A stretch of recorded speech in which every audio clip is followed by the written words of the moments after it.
Chapter 3281. The cargo ship slowly docked at the port. Gong Jie got off the ship and saw Yu Yu standing at the port, looking at the castle in the distance. He was hesitant to take a step forward. Perhaps he was a little nervous? In any case, when he set foot on this land, he did not know how to approach it. Gong Jie turned to look at him and saw him standing there motionless. He did not know whether to laugh or cry. "What's wrong? Are you afraid of seeing your grandfather?" Yu Yu came back to his senses and smiled. "Why not? Rumor has it that Gong Xiaoying is in a high position and his methods are ruthless. Even my grandfather should be afraid of such a prominent figure." "You're afraid?" Gong Jie did not think much of it. "My little nephew is not afraid of anything. How can he be afraid of his grandfather?" He walked over and hugged him. He scratched the bridge of his nose. "Don't worry, it'll be fine." Yu Yu finally revealed his worries. "Uncle, if Grandpa really doesn't accept Daddy, what should we do?" "I'm still here," Gong Jie said. "Speaking of which, you haven't shown your face to the ITES special team yet." ITES was the abbreviation for Heaven's Eye. The Heaven's Eye project had a special team, including him. Almost all the top minds in the world were gathered in this team. They were geniuses who mastered cutting-edge scientific research and were elites in various fields. They were the treasures of the Hurricane Group. Yu Yu had only interacted with them on the internet. The ones who left the deepest impression on him were the few chief designers in the special team. "Are they also in the Hurricane Group?" "Of course. Other than you, all the members of the ITES team are stationed at the headquarters," Gong Jie said. "I'll take you to meet them." Okay. The huge island was divided into 5 areas. Among them, the Gong family's residence was at the center. The other 4 areas were the medical center, the research center, the Hurricane Group's headquarters, and the Heaven's Eye Special Teams branch. The island was covered by an invisible and huge protective net. In addition to intercepting missiles, this protective net was also an invisible net. Even the most accurate radar would not be able to locate the place covered by the net. In addition, once an outsider invaded, the entire island would activate its defense mechanism. Although it was an island, it was not to be underestimated. It was once an important strategic fortress of M country. Now, it was occupied by Hurricane and heavily guarded. No one could get close to it. It was about half an hour's drive away from the Special Task Forces branch. When the car stopped steadily in front of a magnificent building, Yu Yu alighted from the car and stared at the magnificent building in front of him in astonishment. His eyes widened and his mouth agape. "So impressive." Gong Jie saw his stunned look, and suddenly felt that it was very cute. His interest was aroused, and he ravaged his pink and tender little face. "I like the way you look when you haven't seen the world." "What?" Yu Yu slapped his large hand away unhappily and protested. "What do you mean by inexperienced?" "All right, let's go in," Gong Jie said again. "I'm quite curious. What will those team members think when they see you?" "What do you mean? Some people still don't believe that you're really only 7 years old." Yu Yu was speechless. What was so hard to accept? Chapter 3282. How old are you? 23. Yu Yu rubbed his chin. Jelen? In the EITS team, he had a clash of ideas with Jelen. Jelen had once questioned his Sky Eye plan and said that it would not work at all. Moreover, he had listed many reasons why it would not work. Yu Yu was not one to admit defeat, either. The reason why he came up with this plan was that he had thought it through carefully and had calculated it thousands of times. At first, this idea was born in the elevator. He and his mother were in the elevator together. The elevator malfunctioned slightly, and when his mother tried to make a call, the signal was blocked. She could not make a call or send out a distress signal. However, it was such a small accident that made him come up with an idea. If this world was also monopolized by a very powerful signal network, and if a transmitter was used to block the signal network, then planes would not be able to fly, communications would be disrupted, and missiles would not be able to accurately locate or even launch. In today's information spacetime, there was a signal network all the time. Then, did it mean that whoever controlled this network would become the master of the future world? When he proposed this idea, Jelen immediately refuted it. He said that it was impossible.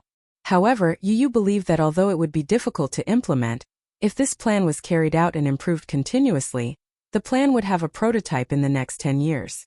After it was perfected, it might not be far from being realized. However, his idea was too bold and no one dared to agree.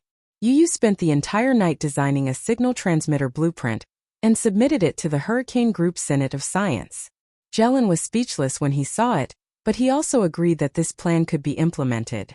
Soon, the Hurricane Group set up the ITS Special Team. The team kept recruiting new members. Now the ITS team had 25 top researchers.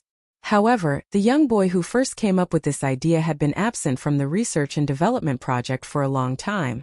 Some time ago, when Yueyao was born and his mother's wedding, he left the 25 team members behind to work on these two things. He had completely forgotten about the Sky Eye plan. When Gong Jie led Yu into the team's office, a man in a black shirt was walking toward the door in the 5-meter-tall office hall. He was holding an apple in his hand and had just taken a bite out of it. He was surprised to bump into Gong Jie. "When did you come back to the headquarters? What a coincidence." Gong Jie smiled. He held Yu's hand and pushed him in front of Jelen. He smiled and said, "Jelen, let me formally introduce you a child." "Child?" Yu raised his head and sized up the man before him. The man was tall and well-built with deep-set eyes and brows. He was a typical handsome man of European descent. He had a head of beautiful golden hair, deep blue eyes, and exquisite facial features. He was stunningly handsome. This man was Jelen? Glan took a bite of the apple and saw the little lad standing in front of him, looking at him curiously with wide eyes. He returned the gaze and saw that Yu's eyebrows were very similar to Gong Jie's. He was so shocked that the apple in his hand fell to the ground with a thud. Omi. Chapter 3283. Just as Yu was puzzled, Gulan grabbed Gong Jie's collar in shock and said in shock, "Gong Jie, this child is? You recognize him? Of course. He looks so similar to you." Gong Jie thought that Gulan had guessed Yu's identity. However, he suddenly lowered his voice and leaned closer to him to ask, "When did this happen?" Gong Jie was speechless. "When did you get a woman?" Oh, he seemed to have misunderstood something. "Does boss know about this?" Gong Jie's face was ashen as he said, "He is Yu." Gulan was shocked again and didn't react for a moment. It was only when his gaze landed on the elegant little munchkin that he realized something. His mouth suddenly opened wide. Hiss! Yu. In the meeting room, everyone looked at the cute little munchkin standing beside Gong Jie in shock. They were all confused. Gulan finally accepted this fact. He pointed at Yu and said, "Yu is really only 8 years old. This world is too crazy." Alice stood at the side and looked at Yu with a scrutinizing gaze. Is there really such a genius child in this world? He can come up with such a crazy idea when he's only 6 years old. I want to do an experiment on him and see if his genes have mutated. Gong Jie immediately protected Yu in his arms. "Alice, don't you dare. This is my nephew. Don't you dare touch a single strand of his hair." Nephew. Everyone was once again thrown into disarray by this statement. Nephew. Jie, you're saying that Yu is your nephew? The group of people discussed animatedly. Yu rolled her eyes. Originally, he had imagined that the office of the EITS team would be full of technology. Moreover, the researchers who came in and out of the office would be in neat suits with a solemn expression. However, the 20 or so people sitting in front of him were wearing white coats. Some of them were wearing thick glasses, and some of them were holding notebooks with messy hair. It was hard to imagine that these were the elite scientists of the Hurricane Group. What was even more unimaginable was that most of the Hurricane Group's sophisticated munitions blueprints came from these people. Yu glanced at Galan, who was squatting at the side and looking at him curiously. He pinched Galan's cheeks and rubbed Galan's hands in disbelief, as if Galan was a puppet and not a living person. "Oh my god. What a cute little munchkin. It looks like a glutinous rice ball." Yu slapped his hand away calmly. Slap. The back of Glen's hand turned red. A certain tall man rubbed the back of his hand and said innocently, "So fierce." Yu said calmly, "Glen, your attitude towards me online is not like this." The EITS team had a special internet for communication. On the internet, Glen's attitude towards him was completely cold and arrogant. Just as Gong Jie had said, Glenn had always thought that it was nonsense for a 7-year-old child to come up with such a brilliant idea. However, he was slapped in the face by reality. Chapter 3284.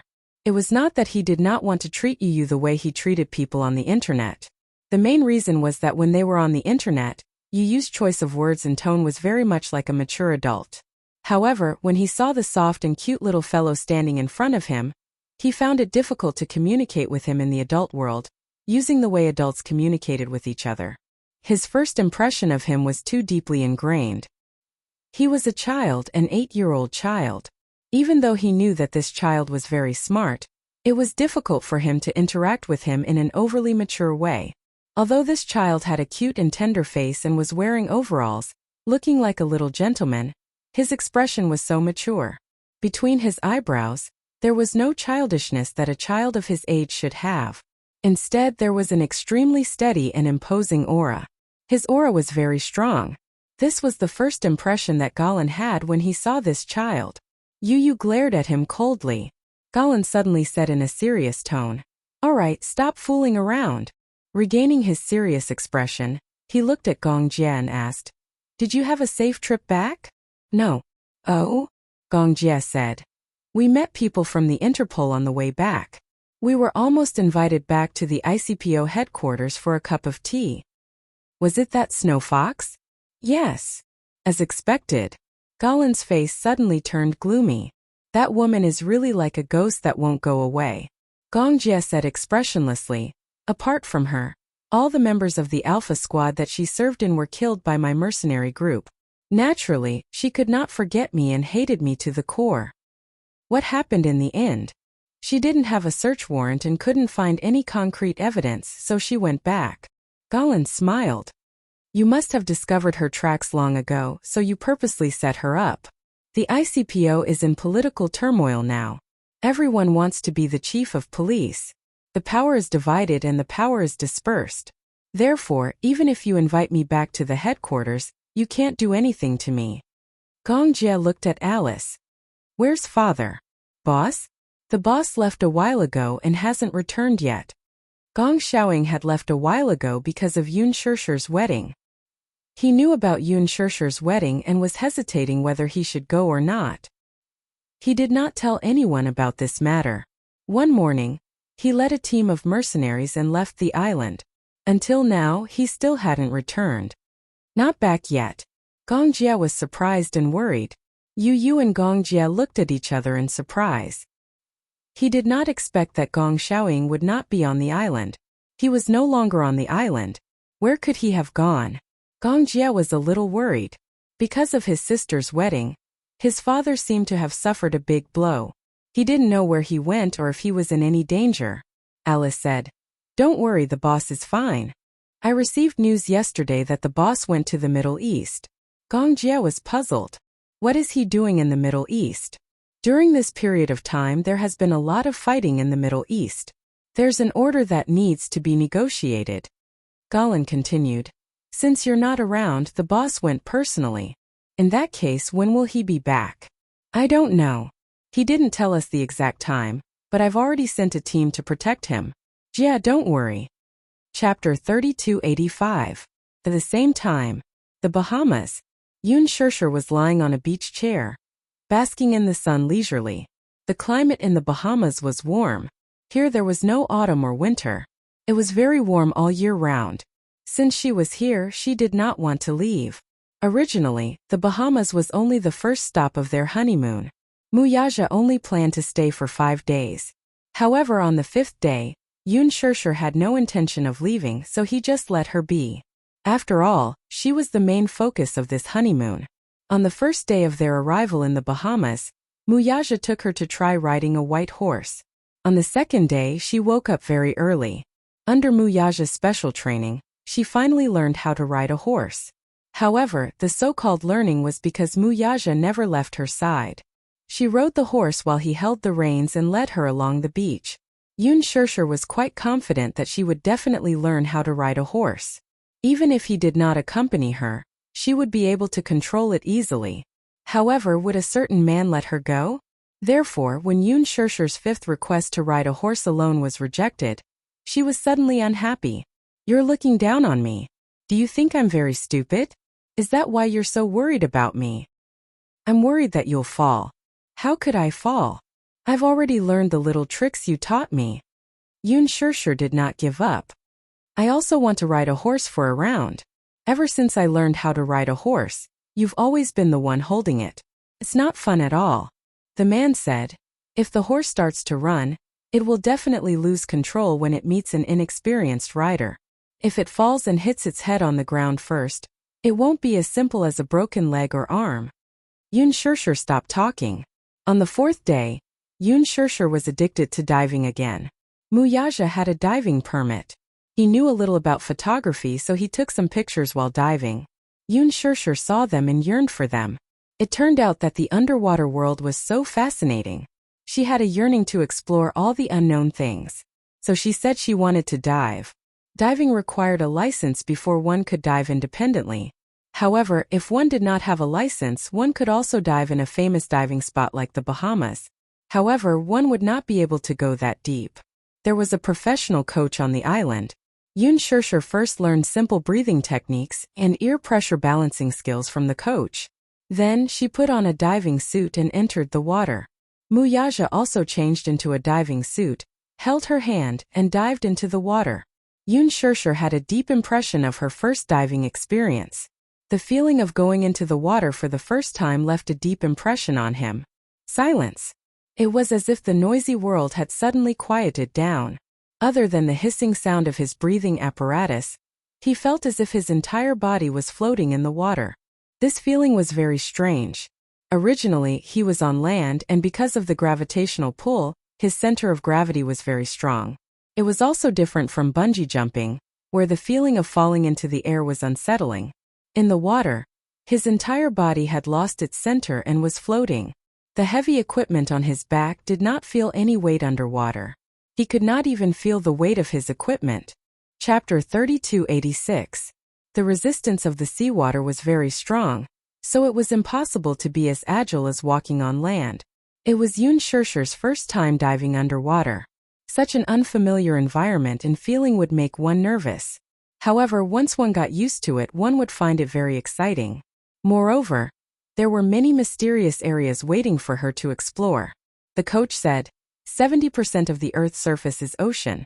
So if you master diving, you can set foot in places that most people can't reach in their lifetime. This was an indescribable sense of accomplishment. This area of water was not deep. 6 meters below, one could vaguely see the bottom of the sea.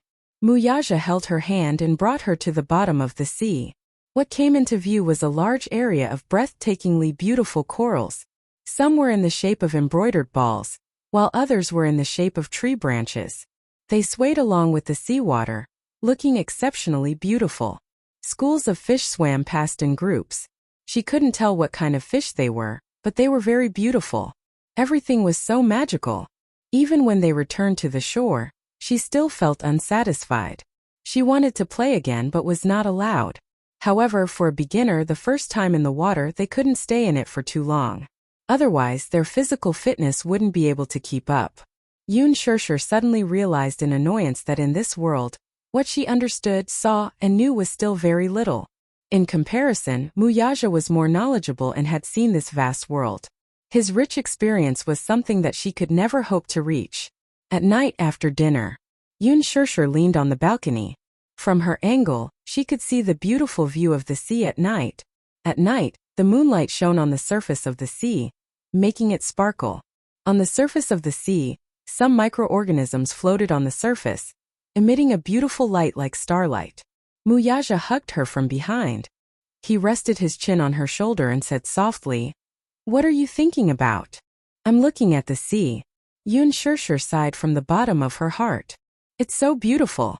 She was a little obsessed with the scenery, but she didn't know that the man behind her was also obsessed with the scenery in front of him.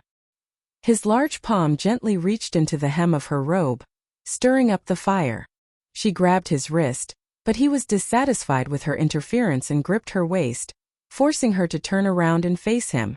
A certain man snorted and asked unhappily, "Is the scenery that good?" "Of course." Yoon Shirshir smiled and said, "Hubby, do you know? I've never seen such a beautiful sea view in my entire life. The beautiful scenery would really open one's mind and move one's heart. At the same time, they would sigh at the beauty of life and be able to see such beautiful scenery. Muyaja pressed his forehead against hers and gently pecked her lips. His gaze was affectionate as he said, "You've been playing like crazy these past 2 days. It's rare for the two of us to be alone. Moreover, it's rare for me to have the chance to see so many beautiful sceneries." Pausing for a moment, Yun Shirshir suddenly curled her lips and said, "I thought I might never see him again in this lifetime." Therefore, she was even more grateful to Muyaja. She was grateful to this man for giving her a new life and allowing her to see such beautiful scenery again. What nonsense are you saying? Chapter 3287. His words undoubtedly made her heart flutter. She couldn't help but smile. "With you around, no matter where I go, it's a vast world." Her smile was really alluring and charming. Especially her charming eyes. It was as if there was an electric current in them, igniting a certain man's hidden desire. He hugged her tightly and bowed his head. Everywhere he looked, the details were unbelievably beautiful. Hugging her waist, he could feel her white and soft skin through the thin material of her clothes. Recalling the wonderful taste he had tasted in the morning, he began to feel restless. Just thinking about it wouldn't be enough to satisfy him. Hence he put it into action. He pressed her against the railing, bent his head, and sealed her delicate red lips. Even without lipstick and lip balm, her lips were still charming. When he kissed her, it was soft and tender like tofu. But it didn't have the fishy smell of tofu. It was like cherries, but it was softer than cherries. It was like jelly, but sweeter than jelly, tempting him to go deeper. Muyaja desperately wanted to occupy more of her beauty, but he restrained himself, worried that if he was too rough, it would affect her experience. After marriage, his awareness and sense of responsibility as a husband was awakening. In the past, he had always been the master of the world in bed. When he wanted to sink, only he had the right to stop and continue. Plus, he was so energetic. Sometimes, after doing it a few times, he still didn't want to stop. Hence, only when she couldn't bear the burden, he was willing to stop and stop. But now he knew how to consider her feelings. He desperately hoped that she would have a better experience in the midst of love. Therefore, she knew how to take his feelings into consideration. In this aspect, he was not as aggressive as before, rushing to attack a city and seize it by force as soon as his desire arose. Instead, he was much more patient, waiting for her emotions to stir before he went deeper into her body. Yun Shirshir pushed him and couldn't help but say coquettishly, I haven't showered yet." "Anyway, you have to shower later. Leave it with me." Yun Shirshir was angry and anxious, but she couldn't dissuade him, so she let him pick her up and press her on the bed. Under the warm wall lamp, the man lowered his head and gazed at her. The corners of his mouth curled up, and his smile was extremely devilish. His handsome face was endowed with more and more depth by the dark night. Even now, when she looked at him, her mind was captivated by the devilish curve at the corner of his lips. She held his face and gently planted a kiss on his cheek. "I love you," she said softly. A certain man was finally satisfied. He clasped her waist with his big palm and hugged her. Using this position, he could occupy her even more deeply. 2 hours later, after the storm had ended, he hugged her in his arms and whispered sweet nothings to her. Even though her body was drenched in sweat, Yun Shirshir was too lazy to move. He wanted to carry her to take a bath, but she nestled in his arms and refused to move. His long black hair cascaded down his chest, accentuating his tan skin, making him look even more seductive. Yun Shirshir felt that just hugging him like this was enough to satisfy her. She heaved a long sigh of relief. While her limbs were weak, her heart was filled with happiness. Chapter 3288. Yun Shirshir suddenly looked up at him. She rested her chin on his chest and her eyes were filled with a gentle smile. "Honey, do you know? These few days have been the happiest days of my life." There would always be different feelings of happiness in life. She used to think that having Yu and Xiaoichin was the happiest thing in her life. But in fact, for a woman, only being loved, respected, protected, and taken care of by a man, that was true happiness. She was very lucky to have met him and received such happiness. Muyaja hugged her tightly, But he saw that she was thinking of something and frowning slightly. He didn't know what she was thinking about. What are you thinking about? I'm thinking. Yoon Shirshir suddenly sighed. I'm thinking about my father. Oh, Mu Yaja responded but didn't say anything else. Yoon Shirshir suddenly held his big hand uneasily and interlocked her fingers with his. She said worriedly, Aren't you worried that he will do something to you? Worried about what? Mu Yaja didn't think much of it. There's nothing to worry about. To him, the most important thing was not the Shengyu Financial Group, nor was it his billion-dollar wealth. It was his wife, his 2 sons, and his cute little daughter. These 4 people were his reverse scale. If they touched them, he would be angry. However, Gong Xiaoying wouldn't pose such a threat to him. One was his biological daughter, the daughter that Mu Qingcheng, the woman he loved most in his life, gave birth to for him. One was his granddaughter, and the 2 little guys were also his grandsons. Even a vicious tiger wouldn't hurt its cubs. Moreover, he could see how eager Gong Xiaoying was to reunite with Yoon Shirshir at the wedding that day. How could he do anything to hurt her? In that case, he had nothing to worry about. He knew very well that if the Hurricane Group really wanted to deal with him, then the destruction of the huge Shengyu Financial Group was just a matter of time. However, he wasn't worried. Yoon Shirshir, however, was worried sick. Even though Gong Xiaoying was her biological father, she had never spent a single day with such an intimate man. She didn't know what kind of personality this man had and what he would do in a fit of anger. She told herself that she would leave some leeway for this man, but if he did anything to hurt her family, she would never forgive him. I'm worried that he'll deal with you. After a pause, she continued, I don't know how he feels about me or how much he hates you, but I don't want him to hurt you. Some things won't happen just because you don't want them to. A stubborn man like him won't be appeased with just a few words from you. Yes, I know, Yoon Shirshir continued, but I can do it. No matter what, I will stand by your side. No matter what happens, I will be with you. We'll never be apart. Yes. Mu Yaja smiled happily and held her hand tightly. No matter what, we'll never be apart. She chuckled softly, cupped his handsome face, and gently leaned forward to plant a soft and light kiss on his lips. Chapter 3289. It was said that a honeymoon was the most romantic trip in 2 people's lives. During the honeymoon, Yoon Shirshir threw all her troubles to the back of her mind.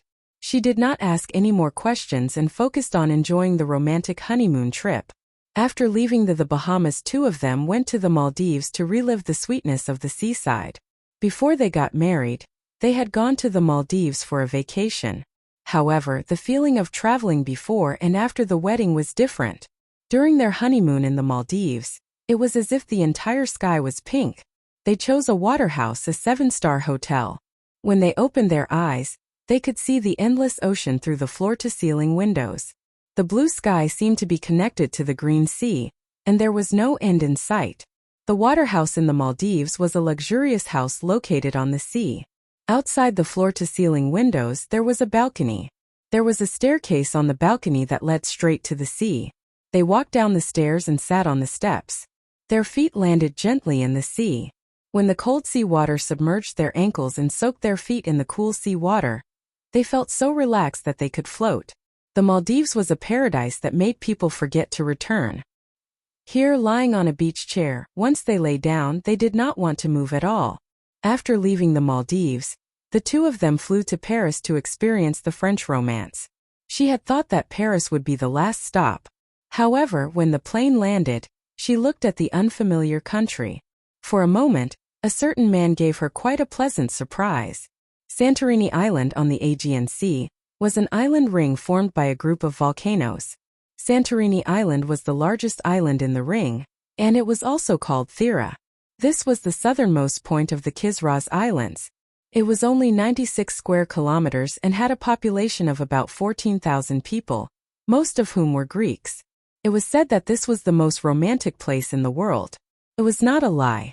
Mu Yaja, how long are you planning for your honeymoon? Yoon Shirshir did not know whether to laugh or cry.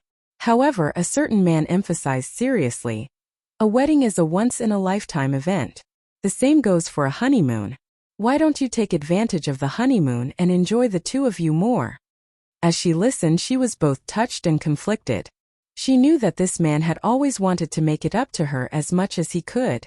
She also knew that this man was never good with words, but he had always done a lot for her. In the past, she didn't have much time. He also knew that in the future, the three children might not leave much time for the two of them. Therefore, he wanted to make it up to her as much as possible during their honeymoon. When the two of them ended their honeymoon trip, although they were reluctant to part, they were also worried about the three children, so they immediately returned. When she reached home, Yu was also home. He did not stay long in the hurricane group.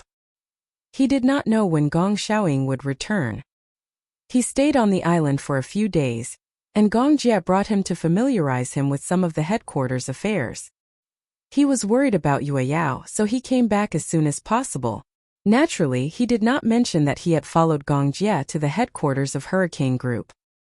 He was afraid that Yun Shishir would be worried. Naturally, Muichen kept his mouth shut as well. In the few days that Yu was not around, the little guy had been tormented by his sister. Chapter 3290. Everyone says that nannies nowadays are unreliable. Some nannies are irresponsible and even hit and scold the children. Not long ago, I heard that there was a fatal accident in a high-class condominium. A nanny threw her employer's child down from the balcony. The child stopped breathing on the spot. Apparently, because she coveted her employer's wealth, she stole a few valuable pieces of jewelry. The employer's wife found out, but she didn't call the police on account of their relationship as master and servant. Instead, she ordered the nanny to stop. In the end, not only was the nanny ungrateful, she even bore a grudge. She hated the fact that the mistress exposed her on the spot and lost face. So at night, when the master and mistress were asleep, the nanny secretly carried the child out of the nursery and threw her down from the balcony. Muichen shuddered when he heard that. No one was allowed to touch a single hair on his younger sister. If his younger sister was abused like that, he would definitely break down. Therefore, even though the nanny came every day, Xiaoqian was unfamiliar with many aspects of the house. Therefore, he couldn't leave the nanny's care. Even when the nanny was changing diapers, he would stand by the side and carefully watch her every move. The nanny felt uncomfortable under his stare, and was even curious as to why this child was so patient. If it were someone else's brother, he would have frowned in disgust and run away while his younger sister was changing diapers. He stood by the side and watched carefully as if he was afraid that she would abuse the little princess. The nanny even kindly advised him that there would be some smell when changing diapers, and asked him to hide in the living room. He refused. Therefore, the nanny was helpless. She really couldn't understand this child's thoughts, so she simply let him be. When Yun Shishir came back, she was worried that the three children would cause a scene at home. However, she didn't expect that Yue Yao would become fair and chubby. On the other hand, Xiaoqian had lost a lot of weight. Wasn't that right? In the middle of the night, she was awakened by Yue Yao's cries. She got out of bed and made some milk. When the milk was cold, she fed it to Yue Yao. By then, the sky outside the window was already turning slightly white. When she went back to bed and lay down, it was already past 9 in the morning, and the nanny came to report on time. At this time, he often didn't dare to sleep. He had to wait until the nanny left and he guarded the crib before he could finally sleep peacefully. At night, he would wake up on time to breastfeed, change diapers, and play with his sister. Taking care of a child was not an easy task for an adult, let alone an 8-year-old child. However, such a price was not paid in vain. Because Xiaoqian had been taking care of Yue Yao for half a month, his sister was very close to him. Between Muyaja, Yu and Xiaoqian, she was more inclined towards Xiaoqian's embrace.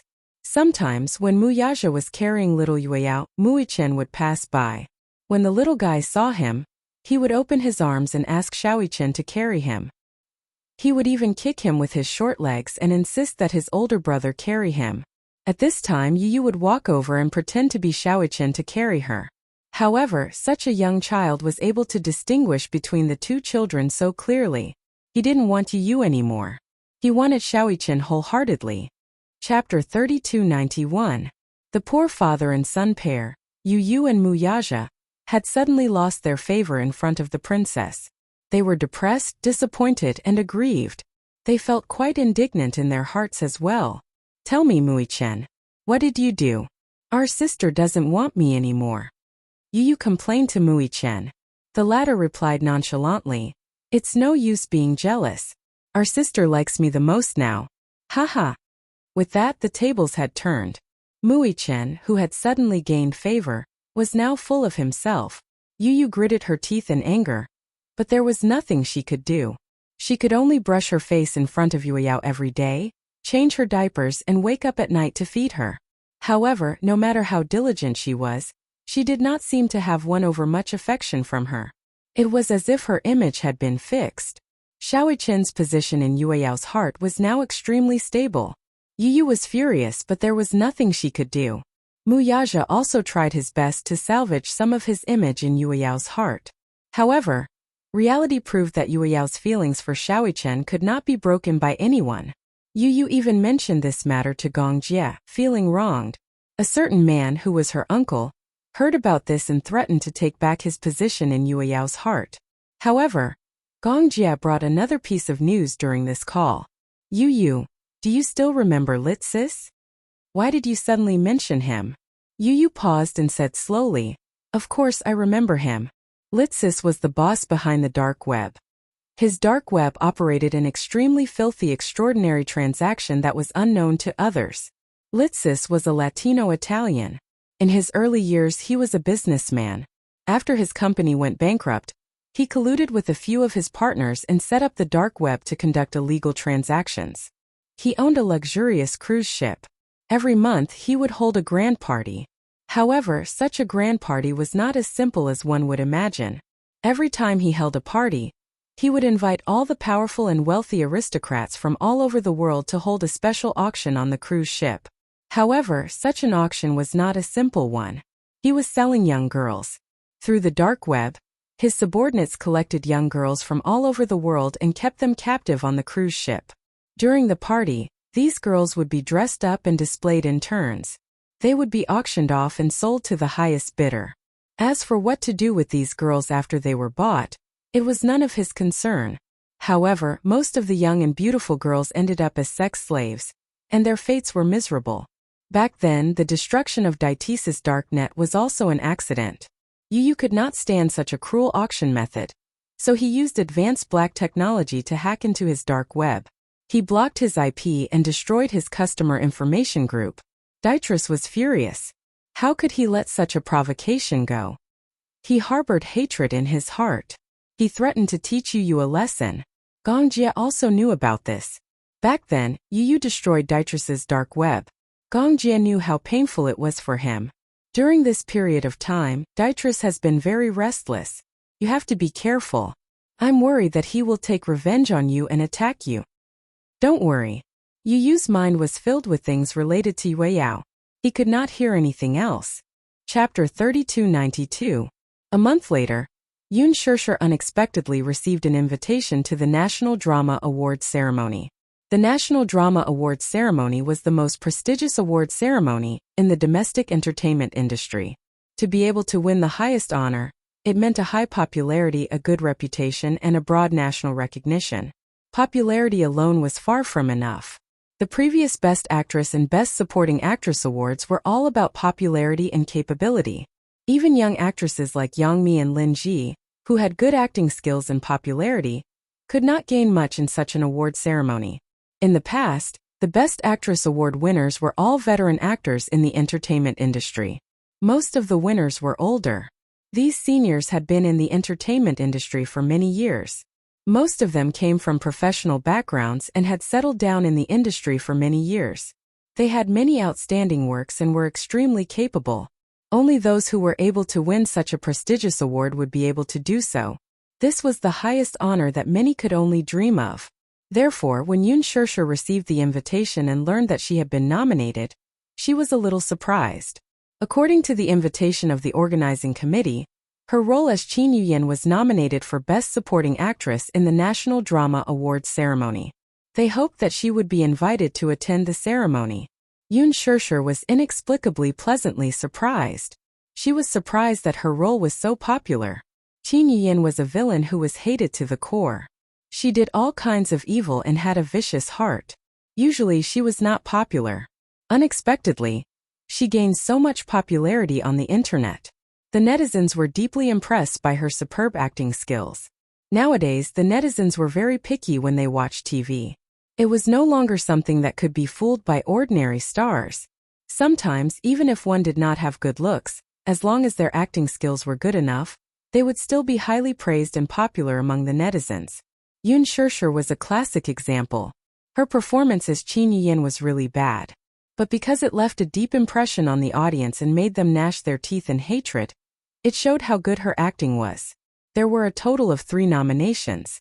In the first round, the nominees were selected through the voting of the netizens. In the second round, the netizens also voted for the Best Supporting Actress on Weibo.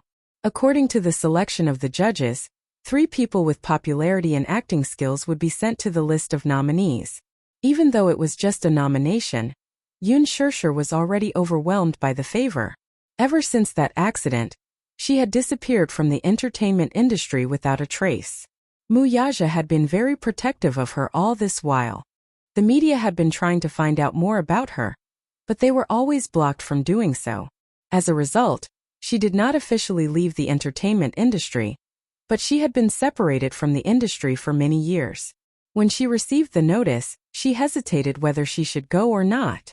However, Muyaja said, "I'll go with you."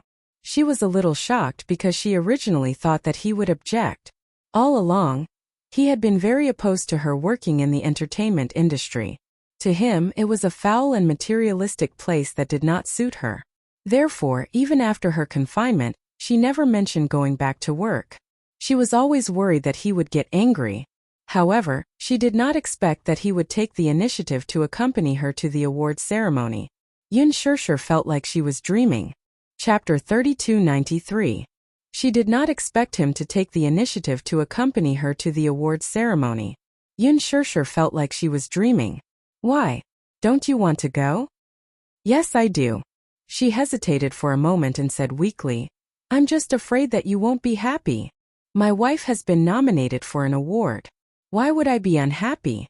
Muyaja did not think much of it and said, "Besides, acting is your hobby. In the future, if you want to return to the entertainment industry, it's not impossible. However, acting can't be your main business. After all, we made a promise that no matter how busy you are, you must take care of your family. I'm just afraid that you'll focus on this job and return to work early and return late like before. Your daughter will be very lonely without you by her side." Yoon Shurshur nodded, somewhat touched by his compromise. One had to know that it was not easy for this man to make such a concession. What he said made sense. Although he agreed to let her return to acting, she had to wait until her daughter was older, at least 2 or 3 years old, before she could return to the entertainment industry. However, this so-called return was not to make it a career. As he said, if she liked it, it was not a bad idea to treat it as a hobby. Occasionally, she would take on a few scripts and strive for perfection. Filming 2 TV series a year or 1 TV series or 1 movie was already very good. She would be satisfied if she could pick good scripts and challenge different characters. Therefore, after receiving the invitation and discussing it with Muyaja, she replied to the organizer that she agreed to participate. When the organizer heard that she was willing to participate, they originally thought that she would refuse. Now that they knew that she was willing to participate, they heaved a sigh of relief and beamed with joy. When they heard that Muyaja would also accompany her and participate in the event as a sponsor, the organizer was even more excited. Just the title sponsorship fee alone was 10 million yuan. Xingyu Financial Group rarely appeared in front of the public in the form of title sponsorship. This time the organizer was really flattered. Therefore, they patted their chest and promised that they would definitely make this National Drama Awards ceremony grand and spectacular. After it was confirmed that Yoon Shurshur would be attending the National Drama Awards ceremony, the media got wind of it. When they found out that Yoon Shurshur had the intention to make a comeback, they were all so excited that they made a move. However, unlike before, when Muyaja protected Yoon Shurshur was interviewed by the media for the first time since that incident. The media was excited.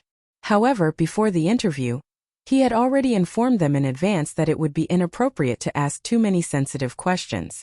It wasn't that he was deliberately avoiding anything. It was just that some questions wouldn't be answered even if they were asked. In order for the media to interview Yoon Shurshur, Qin Zhou gave them a draft of the interview in advance. The questions that could be asked and the questions that could not be asked were all marked in detail. However, even though the reporters had doubts in their hearts, they gladly agreed.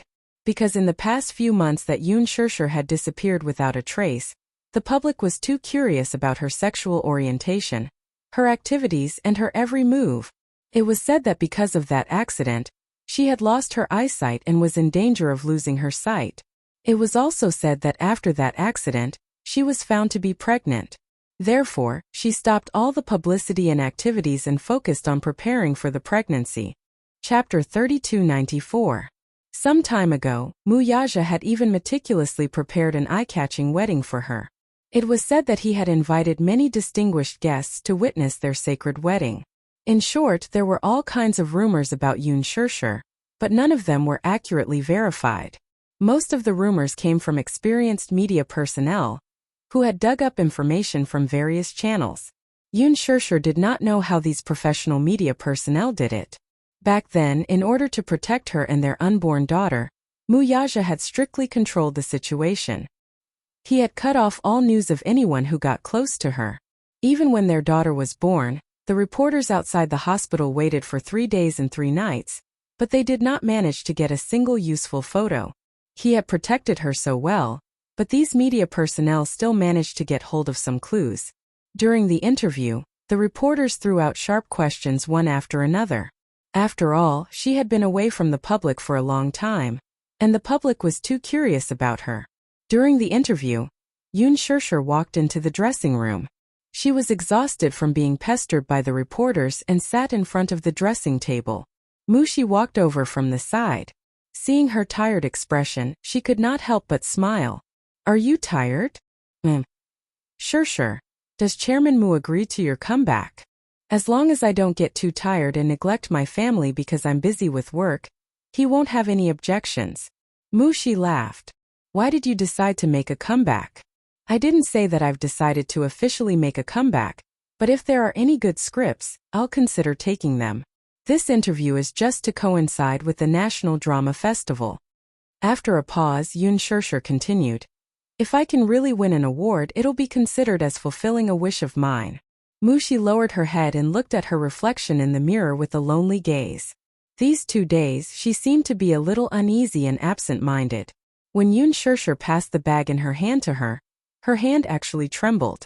She seemed to have thought of something, and a trace of self-reproach appeared on her face. She blinked and tears fell. What's wrong with you? Yoon Shurshur couldn't help but worry when she saw this. She had a feeling that she was in a bad state recently. Inexplicably, he stared at her face in a daze for a long time. Otherwise, he would not respond even after shouting for a long time.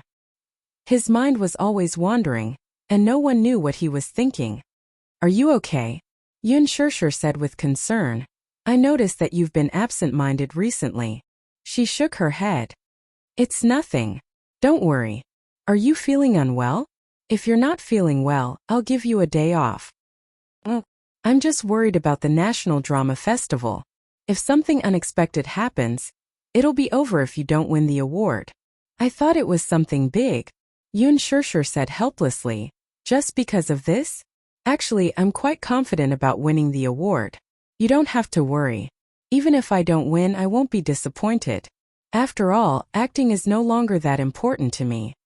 Mushi bit her lower lip and looked at her, hesitating to say something. She really wanted to confess everything to her.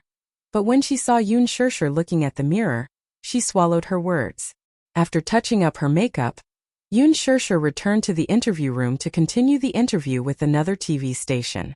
Mushi sat in Yoon Shurshur's seat and clenched her fists as if she had made up her mind about something. Chapter 3295. She took out a letter from her bag and bit her lower lip as she gripped it tightly. At night, after the interview, Yoon Shurshur was about to remove her makeup when her assistant suddenly walked over and handed her a letter. Yoon Shurshur took it and lowered her head to look at it. It was an exquisitely made invitation. She could not help feeling curious and raised her head to ask, "What is this?" The assistant's expression was a little unnatural as she stammered, This is an invitation to the charity banquet." What charity banquet? Yun Shirshir was confused.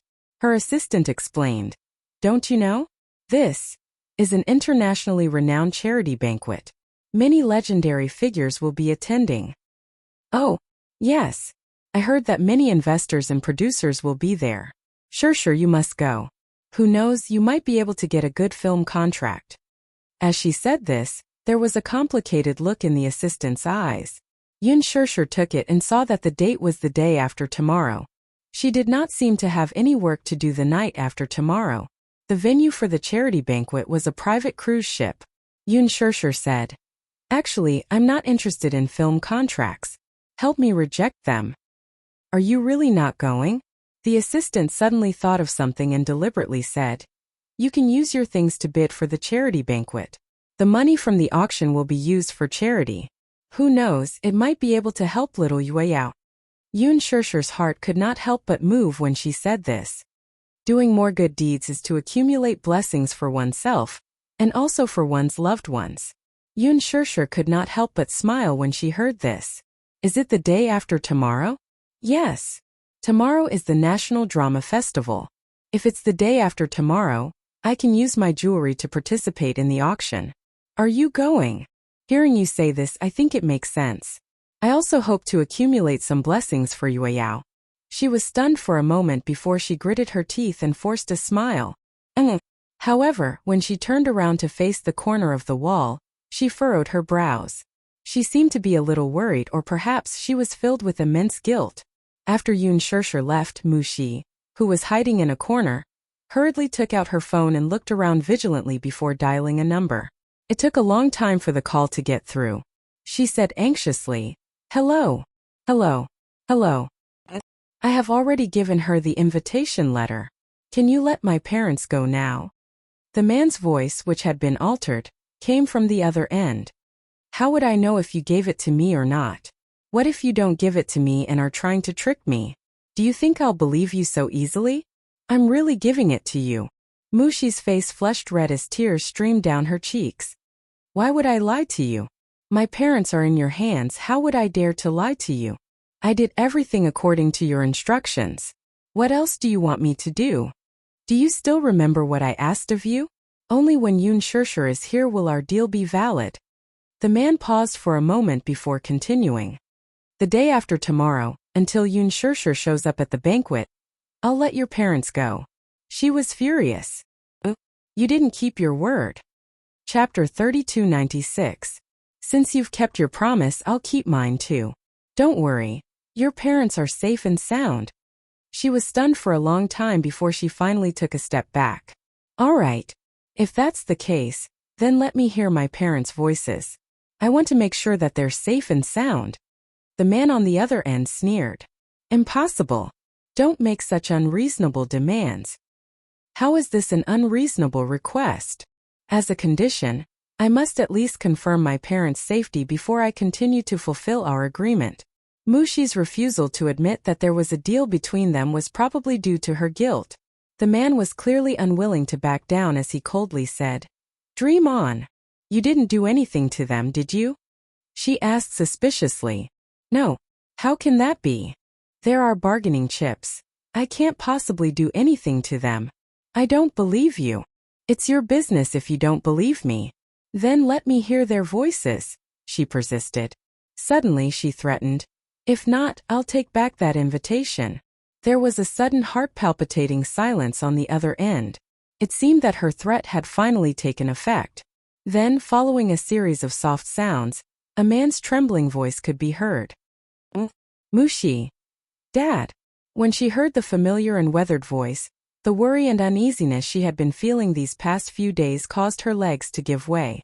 She knelt on the ground with tears rolling down her cheeks. Dad. Are you okay? Is Mom okay? The man's voice on the other end was tired and restrained. His voice was hoarse and trembling. She did not know what kind of shock and torture he and her mother had been through these past few days. I'm fine, you don't have to worry. How could she believe him when he told her not to worry? She asked worriedly. Did they hit you or mistreat you? No, they didn't mistreat me. The man's voice trembled as he said this. She felt even more worried when she heard this. She knew that her father did not dare to tell the truth in front of those people, so he was avoiding the main point and dwelling on the trivial. She carefully asked, "Did they give you food?" There was another period of silence on the other end. Then there was a series of soft sounds, followed by a man's voice. "Did you hear that? They are all fine. You can rest assured now." Mushi gritted her teeth and was about to speak when the man said coldly, "If Yun Shirshir doesn't appear, you can forget about seeing them again." You know that too, right? It doesn't matter if you call the police or ask for help. If you dare, you can try. Is the police faster or my bullets faster? If you dare to leak a single word, don't blame me for being merciless. With that, the man hung up the phone. Mushi covered her mouth in fear and bit her fingers as she sank into an endless state of panic. In the evening, Yun Shirshir was in front of the wardrobe looking for jewelry. Yu leaned against the door and mumbled, "Mommy, what are you looking for?" "Yes, there's a charity banquet the day after tomorrow. Prepare to attend it." Charity banquet. Why hadn't he heard of it? The charity banquet, as the name suggested, was a banquet with the theme of charity. Chapter 3297. The main purpose was to hold some auctions through this banquet. After deducting expenses, the proceeds from the auctions would all be used for charity. The proceeds from the auctions would usually be explained before the auction to explain what the proceeds would be used for. The proceeds could also be allocated and used through a foundation with credibility. If there was a charity banquet, Daddy should have received an invitation. However, he did not hear anything from him. "Mommy, what are you going to auction?" "The first piece of jewelry to wear at the awards ceremony," Yun Shirshir said. "Oh, Mommy is going all out." Yu narrowed his eyes and teased, "Of course." Yun Shirshir opened a row of drawers in the cloakroom. There was a dazzling array of jewelry inside. She picked up a ruby necklace and smiled. "Wear this necklace for the National Drama Awards ceremony. Then when the charity banquet is held, we can auction this necklace. It will definitely fetch a good price." Mommy is so cunning. This necklace is worth more than 1,000,000 yuan. If you wear this necklace to the award ceremony tomorrow, once you win the award, this necklace will also rise in value. Yun Shirshir pinched his cheeks gently. "My Yu, how are you so smart? I want to ask Mommy this question." Yu smiled. "How did Mommy give birth to me so smart?" "Ha." Yun Shirshir was overjoyed when she heard this. Thus, she decided to wear this ruby necklace to the National Drama Awards ceremony. The National Drama Awards ceremony was held in Shanghai City. The night before the ceremony, Muyaja and Yun Shirshir chartered a flight to Shanghai City. Before the ceremony, there would be a red carpet event. In order for his woman to appear on the stage of the ceremony, Muyaja specially hired a top styling team so that she could appear beautiful on the red carpet. However, after going through childbirth, confinement, and a sweet honeymoon, Yun Shirshir seemed to have put on some weight. She was 165 meters tall. In the past, she only weighed a little more than 100 kilograms. Now she weighed 110 kilograms. Logically speaking, with such a tall stature, 110 kilograms wasn't a bad number. But for celebrities, managing their figure was one of the most important lessons. For celebrities, even if they gained half a kilogram, the difference was still huge. When she went to try on the evening gowns in the morning, there was a dress that Yun Shirshir especially liked. In the end, she couldn't zip it up no matter how hard she tried. She took off the dress awkwardly, covered her face shyly, and smiled bitterly. In the past, wearing this dress would have been easy. However, after a honeymoon, a certain man fed her sausages, salads, steaks, and other sumptuous meals. She didn't dare to imagine what the media would say about her the next day if she appeared at the awards ceremony. He said that he had gained weight and that his figure was out of shape. Yun Shirshir's heart ached just thinking about it. However, the good thing was that she had only gained a little more than 5 kilograms. Most of the weight was distributed on her thighs and hips. When she wore the dress, it wasn't that obvious. If the weight was on her face, she would be too ashamed to walk the red carpet. Chapter 3298. Even when she was preparing for pregnancy, her weight had shot up to 140 pounds, but her face was still very thin. What was even more fortunate was that many pregnant women would have stretch marks when they were pregnant. Only the heavens were kind to her and she didn't have stretch marks. After all, she was pregnant with the Yueyao. Her daughter felt sorry for her and didn't make her belly too big. In the end, after confirming the gown, Yoon Shirshir and Muyaja returned to the hotel. She collapsed on the bed and covered her face sadly. I want to lose weight. This was the 28th time she said this tonight. A certain man didn't know whether to laugh or cry. You're already married. Why are you still trying to lose weight? Yoon Shirshir said in all seriousness. I want to become beautiful. The man's lips curled into a smile. Pretty? Who are you trying to make beautiful for? For you to see. If it's for me to see, then it's not necessary. Even if your figure goes out of shape and you have a big belly, I won't mind. When Yoon Shirshir heard this, she covered his thin lips in a panic. Humph, don't say such things. It's inauspicious. What if it really comes true? Do you think I'm not fat enough? Inauspicious? Muyaja was amused by her words. What kind of words was that? He grabbed her wrist and moved her little hand away from his mouth. Raising his handsome eyebrows, he said, How is this inauspicious? It's not like I jinxed it. Whatever I say comes true. But what if I really get fat? It's just a honeymoon. How did I gain 5 pounds? How did I gain so much weight? It's okay. Muyaja kissed her fingertips. I don't mind. You don't mind, but I do. Yoon Shirshir pulled her hand away, turned around, and walked to the floor-to-ceiling window unhappily. She muttered to herself, It's easy for a certain someone to say that.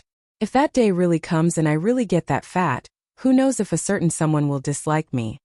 The floor-to-ceiling windows faced the sea. At night, under the reflection of the moonlight, the surface of the sea sparkled. The beautiful night scene made people calm down. Behind her, the man's aura closed in. He covered her from behind and pinned her down. His large palm clasped her waist and gently stroked it. Why do I feel like you haven't gained much weight? That's because you treated me like a pig. When the time comes and you don't have enough food to eat at the end of the year, you can sell me for a high price.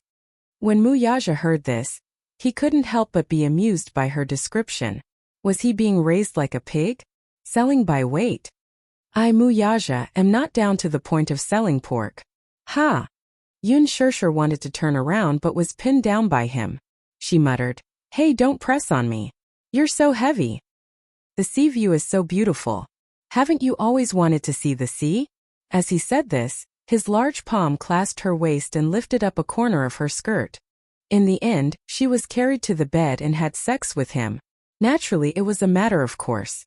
On the bed, a certain man instantly turned into a beast and swallowed her whole. However, that night, Muyaja knew how to control himself. After having sex with her once, he stopped and the two of them slept in each other's arms. Chapter 3299. The National Drama Festival was at night.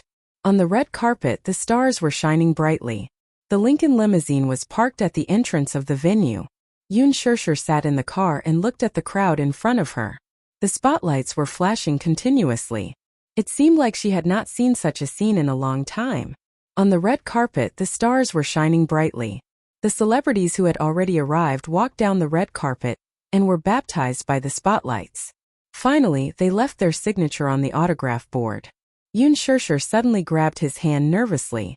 Her palm was covered in a layer of cold sweat, obviously because she was nervous. He placed his hand on the back of hers and smiled at her. What's wrong? Are you nervous? There are so many people. After all, I haven't experienced such a scene in a long time. I'm not used to it for a while. Yoon Shirshir lamented. I heard that the number of guests for this year's National Drama Festival is the highest in history. Moreover, there are many capable veteran actors. In the same batch of nominees as me, there's an outstanding veteran actor. I don't know if I'll still have a chance to win with her around. Don't be nervous. He was accompanying her. The moment the car door opened, the media rushed over like a tidal wave and raised their cameras.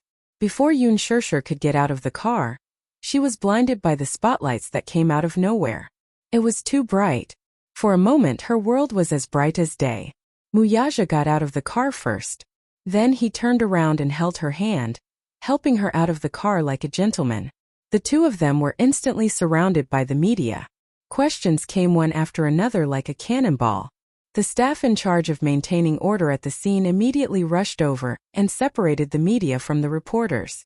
Yoon Shurshur and Muyaja were finally released. It was too crazy. It had been a long time since they had seen such a scary scene. Yoon Shurshur and Muyaja walked down the red carpet and gradually got used to the spotlights. Yoon Shurshur was also used to it. She smiled proudly and hooked her arm around Muyaja's arm. The couple, a handsome man and a beautiful woman, exuded their aura. It was not their first time appearing together in front of the media. However, this was the first time they were together after the wedding. Back then, when Muyaja had announced their relationship, many media outlets had been secretly criticizing them.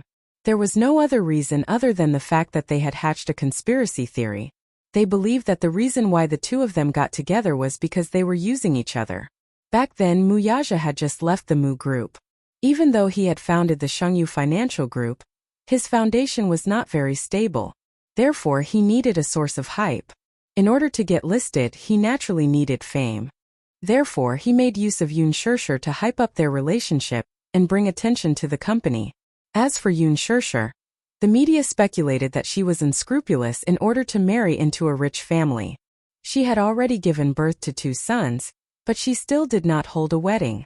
Even though Muyaja said that the two of them had already registered their marriage, the marriage certificate had not been posted yet. Who would believe it? Therefore, many people were not optimistic about this relationship. In a place like the entertainment industry, it was always the newcomers who were smiling and the old ones who were crying. It was not that there had never been an on-screen couple, but the more high-profile this love was, the faster it died. Back then, how high-profile were Muyaja and Yoon Shurshur? They participated in the reality show and even gathered a large number of fans. The fans named them the good-looking couple, which meant that the couple was very good-looking. Chapter 3300. It meant that both husband and wife were very good-looking and had a pair of adorable sons. Even the pair of adorable babies were very good-looking. They were already so good-looking at such a young age. There was no doubt that when they grew up, they would be even more good-looking. In the end, the public display of affection was so high-profile that it even came to fruition. Many female celebrities who wanted to climb up the social ladder, but still failed to do so. They were so jealous that their porcelain teeth were about to shatter. There was a female celebrity who was rather popular recently. The reason why she was popular was not because of her outstanding works, but because she and her rich boyfriend had been in a love marathon for 10 years and had given birth to a son and daughter. Now, her third child was in her stomach, but marrying into a rich family was still far away. Her boyfriend was born in a prestigious family in the capital. In his family, his mother was the head of the family and had the right to speak. No matter how much this female celebrity tried to please her boyfriend's mother, and even addressed her as mother-in-law on Weibo, she still did not care about her. It was obvious that she looked down on female celebrities in the entertainment industry, especially those who wanted to curry favor with rich families. Her third child was a son. According to the rules, she should finally have a chance to marry into a rich family, right? In the end, after waiting for 10 years, her boyfriend's negotiation came. The children, including the unborn baby in her stomach, belonged to him. And a check of 200 million yuan was to be compensation. In other words, the Empress Dowager at home had given a strict order to not acknowledge her as a daughter-in-law. On the other hand, Yoon Shurshur was successful in both her love life and her career. She also had a pair of adorable sons and recently had a daughter. It could be said that it was a double blessing. Muyaja was famous in the industry for doting on his wife. Previously, when they were doing a reality show, another celebrity couple had participated in it. But it was easy to tell the difference between a fake love and a real love through the details. Even though that celebrity couple was lovey-dovey and throwing sugar in front of the camera, it could not compare to Muyaja's loving gaze in the behind-the-scenes video. He wasn't good with words, and he wasn't like the other couple who always said sweet things. His love for her was reflected in every small detail. Loving her was as natural as if it was carved into his bones. She had also become a part of his life. As soon as the two appeared on the red carpet, they immediately became the center of attention. Yoon Shurshur was too popular. Even though she had been recuperating at home for a long time, her popularity did not decrease in the slightest. When they found out that she would be attending the National Drama Awards ceremony, Many fans traveled thousands of miles to Shanghai City to wait at the venue. They wanted to see their goddess, even if it was just a glimpse. When Yoon Shirshir and Muyaja appeared, the fans screamed excitedly. It was enough to shatter their eardrums. "Ah, Shirshir! We love you!" The attractive couple. Shirshir's husband was here too. "Oh my god! Bosmu is so handsome!" Crazy screams like the waves rose and fell one after another. Yoon Shirshir held Muyaja's hand nervously. When she heard someone shouting Bosmu, she almost broke into laughter. "Did you hear that? Someone's calling you." Yoon Shirshir teased him on purpose. "I didn't expect your fans to be so crazy." Chapter 3301. Muyaja turned around and looked at the group of fans. With just one look, the crowd seemed to have exploded and screamed again. "Why do I feel that your fans are a lot crazier than mine? Don't tell me that these fans are all here for you." Yoon Shirshir was a little unhappy and said in a low voice. Muyaja didn't know whether to laugh or cry. Hearing her speak, he was full of jealousy. He said, "These are all your fans. Liar." Yoon Shirshir didn't believe him. She didn't know whether to laugh or cry as she said, "I clearly heard them calling your name." However, Muyaja said, "Because I'm your man, your fans love me and my dog." These words were very pleasing to her ears. Yoon Shirshir nodded happily and was very satisfied with his explanation. She held on to him as they walked to the front of the interview table and accepted a few simple interviews from the MC. The two of them walked to the front of the autograph board. Muyaja took the golden marker pen from the MC's hand and unscrewed the cap before passing it to her. It was only when she finished signing her name that he picked up the pen and signed his name. His flamboyant signature stuck closely to her signature and became the most eye-catching scene on the autograph board. There was a burst of excited screams from the fans. To them, this kind of sweet public display of affection was their favorite. When some celebrities showed their affection to each other, they felt that it was pretentious, as if they had received a script in advance. It was even more fake than acting. However, for people who truly loved each other, their eyes couldn't be deceived at all. The deep love in their eyes couldn't be hidden at all. When Yoon Shirshir was signing, Muyaja's gaze was fixed on her hand with a gentle smile. He was very focused. When he was signing, Yoon Shirshir tilted her head to look at him. Her eyes were filled with the adoration of a little woman and the special love of a wife for her husband. The entire venue was suddenly surrounded by pink love bubbles. The fans were so excited that they were shouting for them. "Attractive couple! Attractive couple! Attractive couple!" "Ah!" Yoon Shirshir turned around and gracefully waved to her fans. However, as she turned around, she almost tripped on the steps beneath her feet. Muyaja hurriedly stretched out his hand to support her firmly, and only then did she manage to avoid falling. "Madam, be careful." Yoon Shirshir's lips twitched awkwardly. She secretly turned around and saw a camera frantically snapping shots in her direction. Muyaja immediately stepped forward to block her. He didn't do it deliberately, blocking her naturally. His large palm wrapped around her waist and pulled her into his embrace. They looked at each other and smiled. Then, he walked into the venue with her in his arms. At that time the venue was not full yet. Muyaja and Yoon Shirshir arrived early, so there weren't many celebrities sitting in the empty seats. The National Drama Festival was broadcasted live. Because it was a live broadcast, they were very particular about which time to appear. It's too early. But if it's too late, it won't do if they don't have a celebrity status. For such a live broadcast, the viewership ratings would gradually increase. If they appeared at the beginning, there wouldn't be an appropriate warm-up, so there wouldn't be many viewers. In this way, the exposure rate would be much lower. Chapter 3302. Some of the smaller celebrities had to spend a lot of money to rent their outfits. To be able to attend such an award ceremony, they had to fight for such resources for a long time. They had to squeeze their brains out to get a spot. If they appeared too early, wouldn't it be a waste of resources? Many celebrities dreamed of appearing last because the viewership ratings would reach a peak before the award ceremony started. However, most of the people who appeared last were those with top-notch resources or powerful backgrounds. Most of them were A-listers. Hence, at a glance, Yoon Shirshir realized that the stars present were all veteran actors. These veteran actors, who had been acting for most of their lives, did not care about whether they would appear on stage sooner or later. They also disdained to compete with the younger stars for such ostentatious things. Hence they arrived early. Out of courtesy, Yoon Shurshur went over to greet them one by one. Some of the veteran actors were seniors that she liked, so she respected them from the bottom of her heart. After the greetings, she returned to her seat and realized that the name tag beside her said, Youngmi, and Junemo was beside Muyaja. Her row was filled with Hwanyu's artists.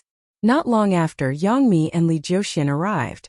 Lee Joseon was Youngmi's male companion. Yoon Shurshur noticed that the two of them were still very intimate even when they entered the venue. Lee Joseon hugged her waist and looked at her with a gentle gaze that didn't seem like an ordinary friend's. Youngmi was surprised to see Yoon Shurshur. She didn't expect to reunite with her at such an occasion. She had heard that there were some unforeseen events, so Yoon Shurshur had been in a semi-retired state. She didn't expect her to suddenly appear today and give her a big surprise. Shurshur, why are you here? I've been nominated for Best Supporting Actress. The organizers invited me to attend the award ceremony. Youngmi glanced at the people beside her and recognized Muyaja immediately. Her attitude immediately became respectful and careful. Yoon Shurshur knew that she was in awe of Muyaja. She smiled slightly and said, "Have a seat." Okay. Yang Chong and Lee Joseon sat down cautiously. Obviously, they didn't know that Muyaja would come as a guest, so they were a little nervous. Yoon Shurshur said, "The organizers are so considerate to arrange for you and Junemo to be by my side. They know that we are close." When Yang Chong heard this, her nervousness eased a little. She smiled and felt warmth in her heart. She was a little older now, so she was no longer as headstrong as when she first debuted. After many years in the entertainment industry, her personality had also been tempered. She said, "Shurshur, I really envy you. Look at you, how happy are you now? Kind people can also become very lucky. The heavens are really looking after you." Yoon Shurshur glanced at her, then at Lee Joseon, who was sitting beside her, and suddenly asked, "Are you two dating?" Yang Chong's expression froze, and she immediately became embarrassed. Beside her, Lee Joseon also became uneasy, but he didn't immediately deny it. Instead, he glanced at Yang Chong, as if he was following her advice. "Shurshur, how did you know?" She was indeed dating Lee Joseon. The rumors that spread back then were true.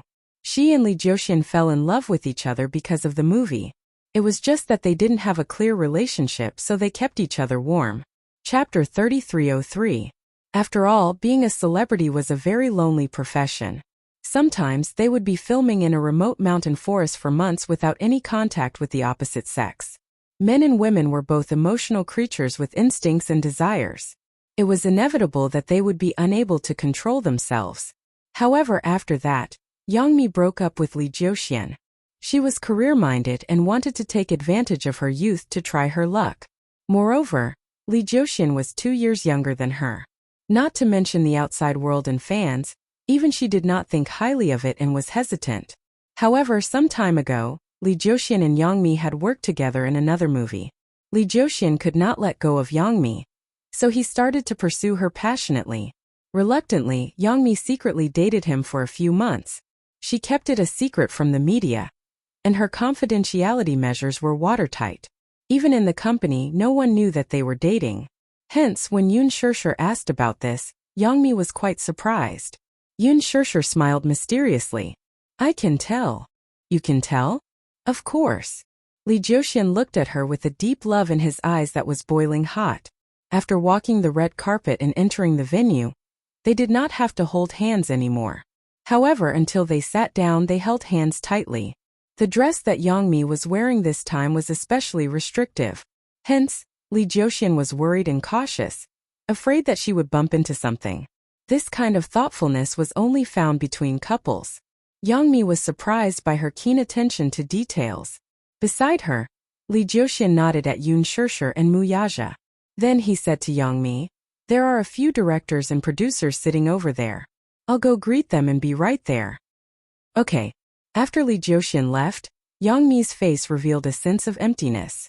When Yoon Shurshur saw this, she was a little surprised and asked, "What's wrong?" "I'm a little hesitant." "What are you hesitating about?" Youngmi turned around and looked at her. She confessed from the bottom of her heart. Sure, do you know why I'm so envious of you? Because you have a love that makes others envious and jealous. I also yearned for it, but I felt a little hopeless when it came to love. I didn't dare to touch it. I was afraid that if I fell too deeply in love, I would inevitably get hurt. I started dating Aja because of this concern. I don't know if he's the one I've been waiting for, and I can't be sure if he's the one who'll accompany me for the rest of my life. After a pause, Youngmi continued, Sure. You know that I'm too sensitive and insecure. She yearned for love, but was afraid of getting hurt. Aja had always wanted to announce our relationship to the media, but I didn't dare to. I was afraid that once our relationship was exposed to the public, those blessings or slanderous rumors would definitely cause our relationship to end without any results. Although I really want to hold his hand and face the camera openly, I'm afraid that if the fans find out, I'll be criticized again. Yoon Shirshir said. They are slandering you because you have the happiness and beauty that they will never get. The reason why they're paying so much attention to you is because you're outstanding. That's why you're eye-catching. Yang Jian was stunned. You can only be praised if you can withstand slander. Moreover, if you and he are really destined to be together, why would you be affected by what others say? Chapter 3304. If he's not worried about himself, why are you worried about him? If he sees you as number one, popularity and fans are nothing. I don't want to delay his career. Then are you willing to delay your own life? This sentence seemed to wake her up. I think a happy family is more important than a career. One house, 2 people, 3 meals for seasons.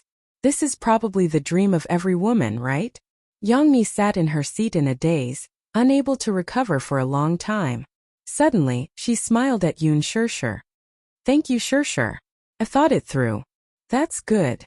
Lee Joxian returned quickly. Yang Chong smiled at him. The affection between the two of them was self-evident. The guests entered one after another, and the venue became busy. The music was elegant, and the lights made the whole hall look magnificent. Yoon Shirshir rarely attended such an occasion, so she was inevitably nervous. However, she didn't know why, but as long as this man was by her side, no matter how big the occasion was, she could always maintain her calm. Subconsciously, her dependence on him had unknowingly become deeply ingrained. When all the celebrities arrived, the opening ceremony officially began at 9 p.m. The awards ceremony was interspersed with awards and performances. The third round of awards ceremony was to award the Best Actress in a TV series of the year. Yoon Shirshir had only taken on a few scripts since her debut. One of them was a movie, and the other was the lead role of Extreme Youth, which had yet to be broadcast. Therefore, such an award naturally had no chance with her. The big screen showed the list of nominees and Youngmi's name was on it. It was obvious that Youngmi was very nervous. Although she had been in the industry for many years and had seen countless big occasions, it was obvious that she was a little hesitant. After all, the actors competing with her were all very strong. The MC walked on stage and exchanged greetings with the guests. Then he picked up his line card and kept the audience guessing. Finally, when he read Youngmi's name, the big screen switched to Youngmi's face, and the venue erupted into thunderous applause. Youngmi covered her mouth in excitement. She was so surprised that the corners of her eyes were slightly wet. Yoon Shirshir sincerely congratulated her.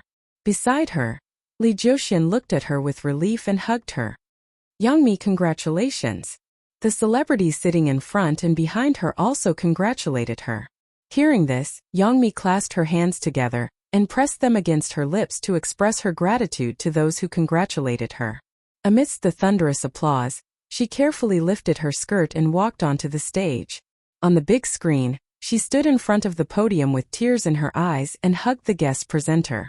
After receiving the trophy, Youngmi turned to look at the audience and revealed a beautiful smile. Thank you all for your love. First of all, I'm terrified to be able to stand here today.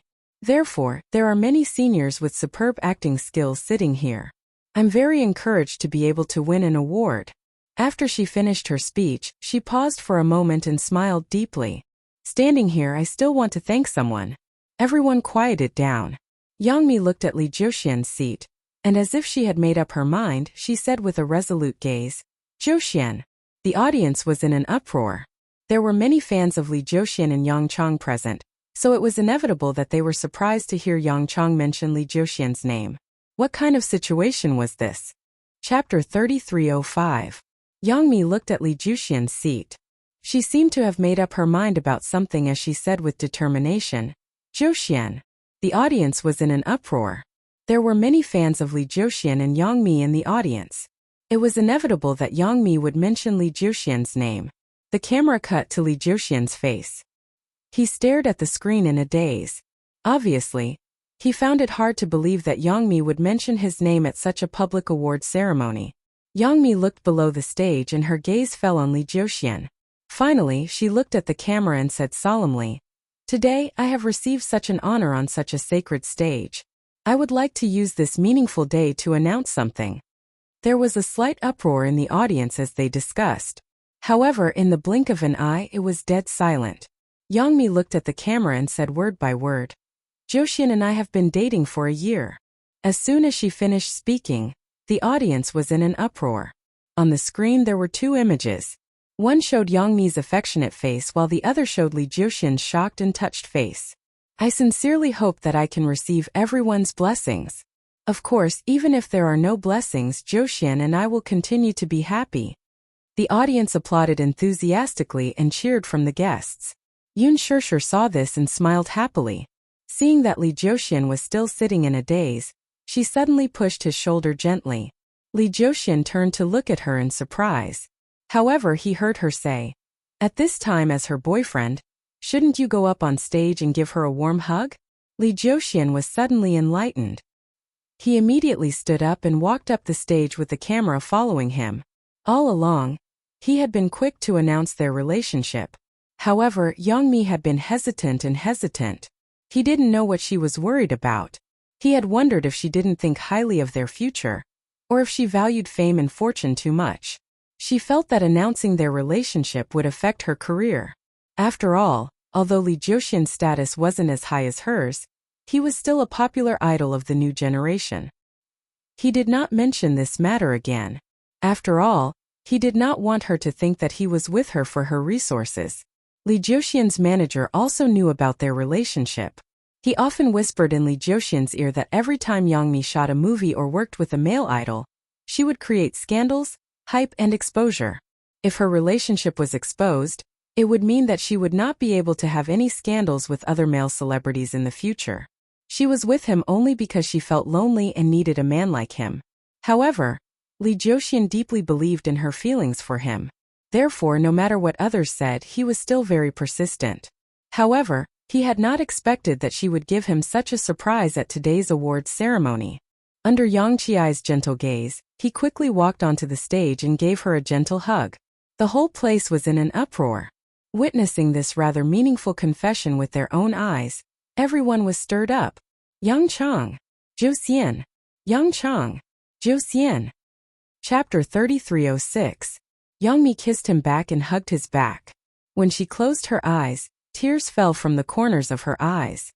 "Actually, I've been hesitating about whether to announce our relationship. Jiuxian and I have been dating for so long and we've accepted each other. We want to hold hands for the rest of our lives and continue dating. But I'm worried that if we announce our relationship and don't receive blessings, what should I do? I don't want to delay his life." Yang Mi paused and said, "But a good friend told me just now that if I don't want to delay someone else's life, is it okay to delay my own life? So this time I've decided to be brave. I'm also grateful to the National Drama Festival for giving me such an opportunity to face my feelings bravely." As soon as she said that, there was a round of applause. Yun Shishir smiled and clapped. When Yang Mi and Li Jiuxian returned to their seats, Yun Shishir immediately gave her a hug. Yang Mi hugged her back gratefully and thanked her sincerely. Sure, thank you." If she hadn't said that to wake her up, she probably wouldn't have had such impulse and courage until a long time later. Sure, I wish you happiness too." Yang Mi returned to her seat. Yun Shishir was in a daze and seemed to be deep in thought. When she first met Yang Mi, she didn't have a good impression of her. At Huan Yu's annual cocktail party, her arrogance and unfriendliness gave her a taste of the hostility and unfriendliness of the entertainment industry. However, after interacting with her, she realized that Yang Mi wasn't a bad person. She was just a little selfish. The glory she had made her arrogant and unavoidably arrogant. But weren't humans selfish too? Instinctively, they resisted outsiders and guarded against them. She had been in the industry for many years and had some dark history, such as the unspoken rules and throwing herself at an investor. But now, after many years of settling down, Yang Mi's temper had been tempered and she was no longer as arrogant and despotic as before. Even when she was in confinement after giving birth, Yang Mi often came to visit and asked about her well-being. The most touching thing in life was to turn hostility into friendship. Yoon Shurshur was sincerely happy for her. Next, we will be presenting the Best Supporting Actress of the Year. Please look at the big screen. As soon as Yoon Shurshur's photo was shown on the screen and in the slideshow, the audience immediately went into an uproar. Many celebrities arrived a little late, so they did not see Yoon Shurshur on the red carpet. Therefore, when they saw the photo on the big screen, they were inevitably surprised. Didn't Yoon Shurshur disappear for a long time? Was she also at the award ceremony? Some time ago, Yoon Shurshur's Lethal Beauty was replayed for the second time, and the ratings were still at the top. Many netizens left messages for Yoon Shurshur to watch it again. Even though the rebroadcast was not scheduled for prime time, but at 10 p.m., there were still many people waiting in front of the TV on time to watch it. The popularity of the ratings increased the value of many of the main actors. This time, because of Chin Chang-il's role in Lethal Beauty, Lin Ji became popular again. She was nominated for Best Actress, but she lost to Yang Mi. However, she didn't lose out. After all, with Lethal Beauty, Lin Ji's status was stabilized. Even her endorsement fees doubled. Lin Ji laughed even in her dreams. The MC returned to the front of the stage and picked up the card, but pretended to be mysterious. I think I saw a face on the screen that I haven't seen in a long time. Chapter 3307. There was a lot of discussion below the stage. Yoon Shurshur heard people whispering in the back row. Yoon Shurshur is here too? Why is her name in the nomination list? I heard that her popularity in the online voting is too high and she crushed the other candidates. But hasn't Yoon Shurshur disappeared for a long time? She wasn't in the voting list at the beginning. Many enthusiastic netizens left comments below, and their voices were very loud. Only then did the organizers put her name in. In the end, she took the lead in the voting overnight. If she still doesn't get nominated, the audience will definitely suspect that there's something shady going on, right? But what's the difference between Yoon Shurshur's current state and retirement? If she wins the award but doesn't show up, won't it seem very insincere? Won't the other nominees feel uncomfortable? But if she doesn't win the award with her high popularity, she will definitely be suspected of being shady, right? If that's the case, won't the organizers be in a difficult position? Yoon Shurshur didn't come?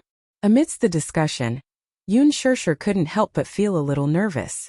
She grabbed Muyaja's hand tightly and looked at the stage. The MC said in a deep voice, "Next, I'm going to announce the Best Supporting Actress list." Actually, in the National Drama Festival, the most valuable award besides the Best Actress Award is the Best Supporting Actress Award. Everyone must be very curious about who will be the final winner this year.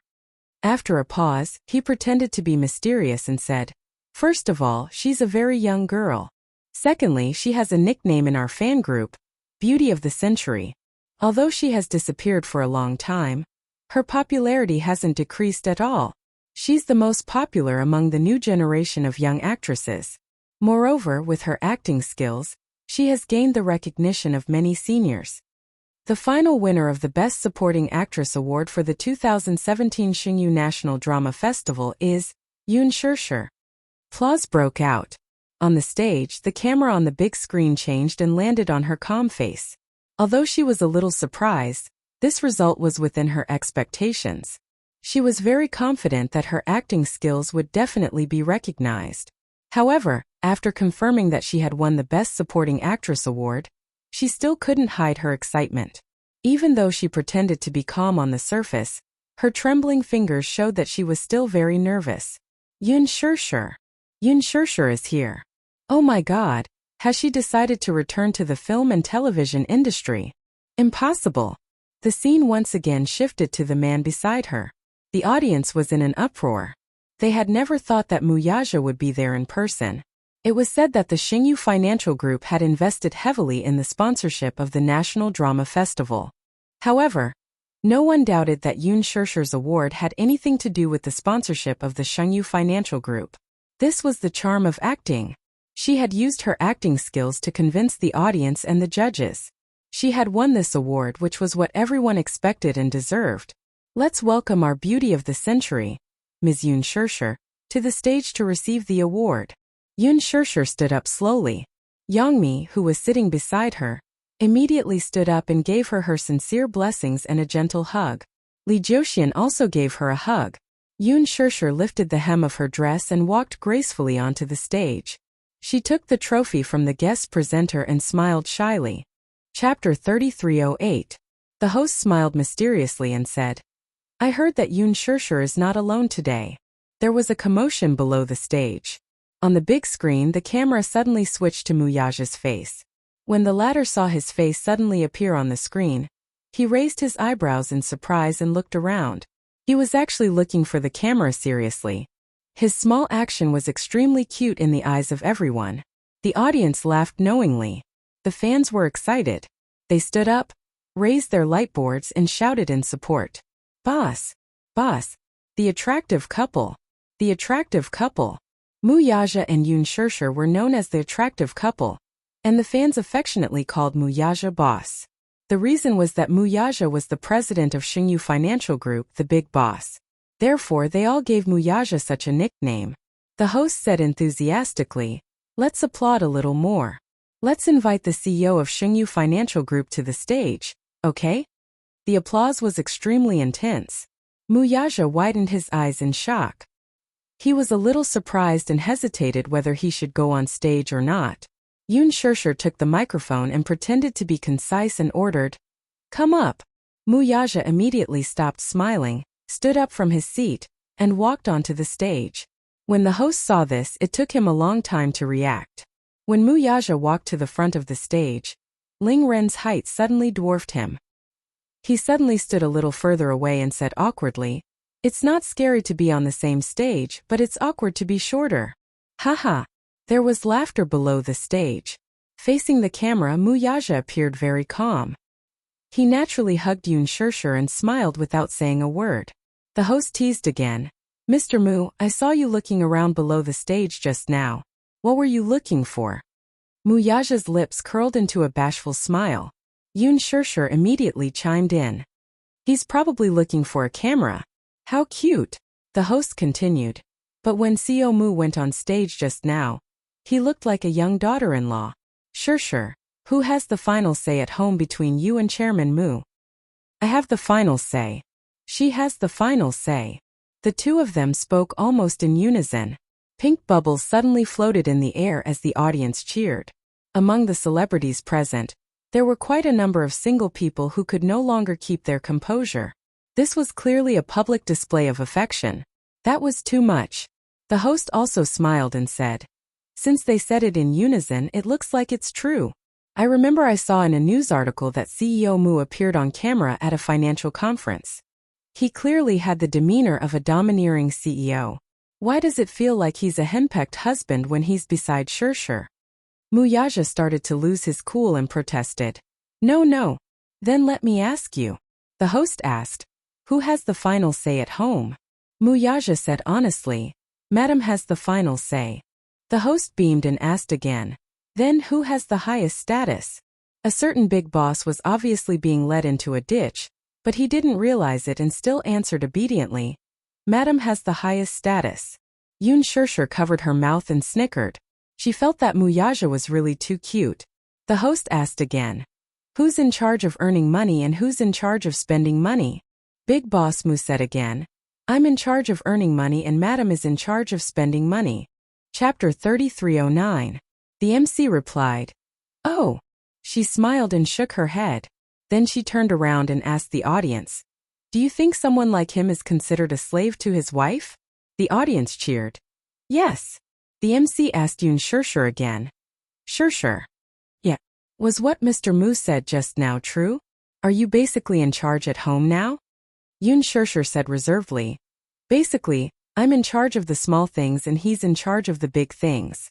Muyaja added quietly. There doesn't seem to be any big issues at home. When Yoon Shusher heard this, she broke into laughter. The MC pressed on and asked, Then, do you have a higher status in your family? A little, but just a little. In our family now, the one with the highest status is still the little princess. The little princess. The MC widened her eyes exaggeratedly and exclaimed, Aya, I haven't heard about it. When did you have a daughter?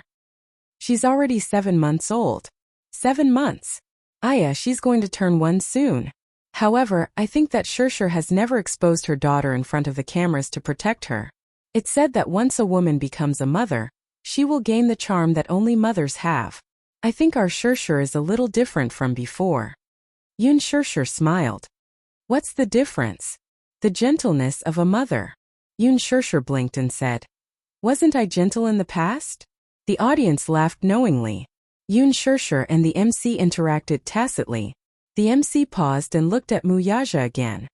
Now it's Mr. Mu's turn to take the test. When Muyaja heard this, he thought it was a little strange.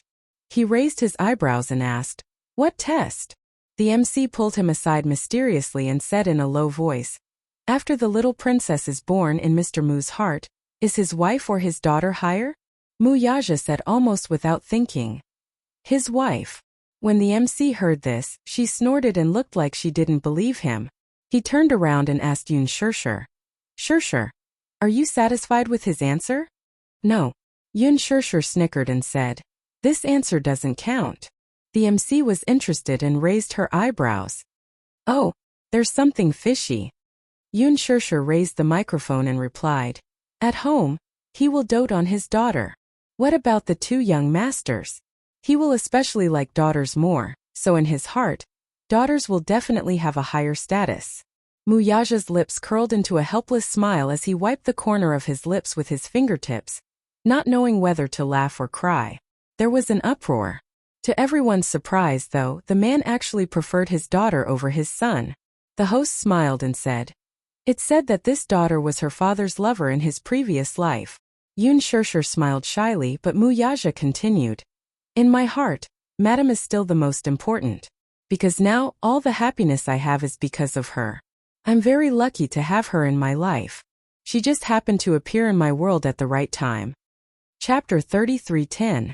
Muyaja smiled as he hugged the back of her neck and planted a kiss on her forehead.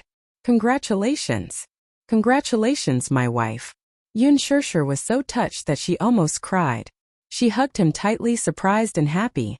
Until the 2 of them walked off the stage hand in hand, the crowd's envious gazes followed them. Lin Ji's eyes were filled with jealousy. However, jealousy was one thing. After experiencing some things, she had calmed down a lot. She knew that no matter how unwilling she was, some people should not be touched. After all, she knew that, while Yoon Shusher was weak, the man behind her was not to be trifled with, and he was definitely not a good person. Yoon Shusher was his reverse scale and his Achilles heel. She would not do anything stupid again. After all, she had learned her lesson. Lin Ji turned away and did not look at her. Returning to her seat, Youngmi looked at her with tears in her eyes and gave her a warm hug. Shusher, you're so lucky. I wish you the best too. Congratulations. Thank you. Yoon Shusher glanced at Youngmi and Lee Joseon and asked, How about you two? Since you've announced your relationship, when do you plan to get married? Lee Joseon smiled gratefully. He had heard from Youngmi that it was Yoon Shusher who gave her the courage to announce it on such a sacred occasion. He held Youngmi's hand and smiled at her. There's no rush. After all, we've just announced our relationship. If we get married immediately, the fans will be unprepared. Moreover, I promised Mifu that I would give her a sacred wedding. No matter how big or small, we need to prepare seriously. This can't be rushed. Youngmi added, Sure. Once the wedding date is confirmed, I'll send you an invitation immediately. You must come. Sure. Yoon Shusher smiled mischievously. I wonder if the sisters group is still looking for people? Youngmi was overwhelmed by the favor. With Yoon Shusher's current status, she was no longer someone she could invite. However, since she had taken the initiative to say that she wanted to join the sisters group, she was naturally more than willing. Sure. As long as you are willing to come, of course you can. Yangmi then asked Muyaja, Chairman Mu, are you coming too? If she's going, I'll naturally go too. What an honor. In front of Muyaja, Yang Chong finally relaxed a little. After the National Drama Festival ended, many celebrities rushed to accept media interviews. Yoon Shirshir was tired, so she turned down the interview and took a private jet back to Jingdu that very night. By the time she reached the capital, it was already early in the morning. When she got home and finished washing up, she was so tired that she lay on the bed. As soon as her head touched the pillow, she fell asleep. When Muyaja saw how tired she looked, he couldn't bear to torment her any longer and hugged her to sleep. The next day, Muyaja went to work as usual. Yoon Shirshir only woke up in the afternoon. She walked into the cloakroom and found Yu wiping the trophy she brought back yesterday. Seeing that she was awake, Yu smiled happily. Lazy mommy, you're finally awake? Oh, I woke up hungry. Yoon Shirshir rubbed her flat belly and said pitifully, Yu, did you save any good food for mommy? Of course. You can starve anyone, but you can't starve mommy. Oh right, sis. I've breastfed her. I've changed her diapers too. Yu rebuked her. She's sleeping now. Mommy, don't disturb her afternoon nap. I know. Chapter 33:11. While Yu was cooking the noodles, Yoon Shirshir sneaked into the baby's room and peeked at Yao. Sure enough, she saw her lying in the crib sleeping soundly.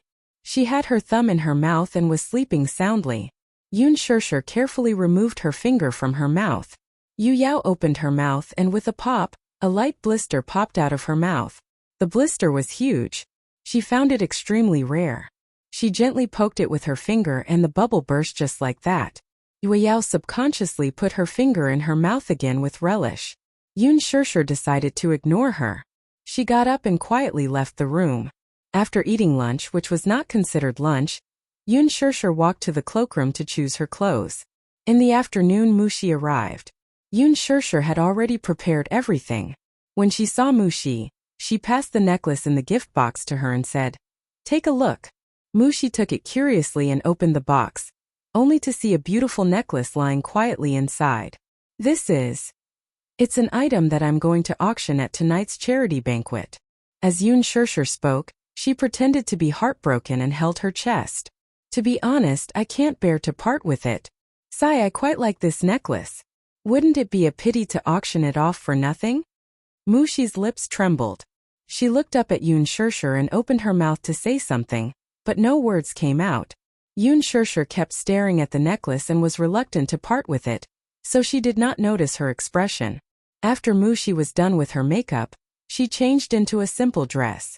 This dress was custom-made by a famous designer, but it was not considered an evening gown. It was a typical socialite style. Attending a charity banquet did not have to be considered glamorous, but it was fine as long as one was steady and appropriate. After all, this was not an award ceremony. The focus was on the scenery and decency. The theme was charity, not beauty. Yoon Shirshir had noticed Mushi's troubled expression for a long time. Ever since she arrived in the afternoon, Mushi had been absent-minded. She seemed to want to say something, but she kept hesitating. She asked suspiciously, What's wrong with you? Ah, I see that you've been absent-minded, as if you have something on your mind. Yoon Shirshir gestured for her to sit on the sofa. Mushi hesitated for a long time before dawdling over to her side and sitting down. However, she still looked restless. The air conditioning in the room was clearly turned on, yet her forehead was still covered in cold sweat. Yoon Shirshir thought that she was not feeling well. Not feeling well? No. She hurriedly waved her hands to explain, but her words were incoherent. Yoon Shirshir laughed and said, Mushi, if you're not feeling well, you don't have to accompany me. Go home and rest early. Yoon Shirshir was concerned from the bottom of her heart. She was really concerned about her and was worried that she was not feeling well, yet she was still putting up a strong front. Mushi was upset when she heard this. She looked up, her eyes flickering. Looking at Yoon Shirshir's sincere expression, she suddenly felt that she was extremely ugly. Yoon Shirshir treated her so well, yet she actually made use of her. Mushi clutched the corner of her shirt tightly. Her eyes were red and her lips were trembling badly, but she was holding back her tears. What should I do? Should I be honest with her? Chapter 33:12. She was really conflicted. She kept feeling that no matter what choice she made, it would be wrong. Still, she really did not want to harm her. Still. If she did not do that, she really could not find a second way to save her parents. Still, while her parents' lives were important, was Yoon Shirshir's life not important too? What if she met with danger? God knew what that man would do to her. She was so happy now with 3 adorable children and a husband who loved her deeply. Was such happiness really going to be destroyed in her hands? But if she did not do that, what else could she do? What else could she do? She couldn't just watch her biological parents die. She really couldn't do it. She suddenly felt conflicted. She desperately wanted to save her parents, but she also began to hesitate. Was her decision right or wrong? If she really harmed Shirshir because of her selfishness, she would definitely suffer retribution and die a horrible death. Mushi was at a loss for a moment. She covered her face with her hands in despair as tears kept falling from the gaps between her fingers. Seeing this, Yoon Shirshir's expression immediately tensed up. She grabbed her wrist and moved it away, only to see her assistant's reddened eyes. What's wrong? She hurriedly took a wet wipe and wiped her tears seriously. She asked anxiously, Mushi, why are you crying? Did something happen? Mushi looked at her with reddened eyes. The more she cared, the more guilt and uneasiness in her heart grew. She suddenly bit her lip and wanted to confess to her.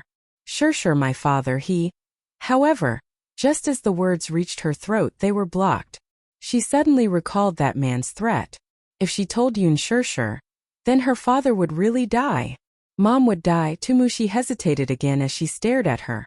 Her mouth opened and closed for a long time, but no words came out of it. Yoon Shirshir looked at her anxious expression and misunderstood her. What's wrong? What happened to your father? Is he sick?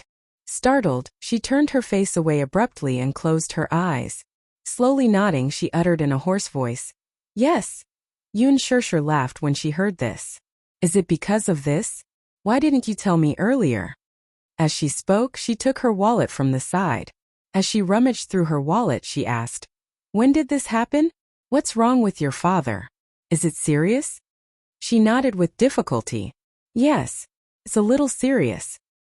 The medical fees aren't enough, right? That's why you don't look well these days. You must be worried.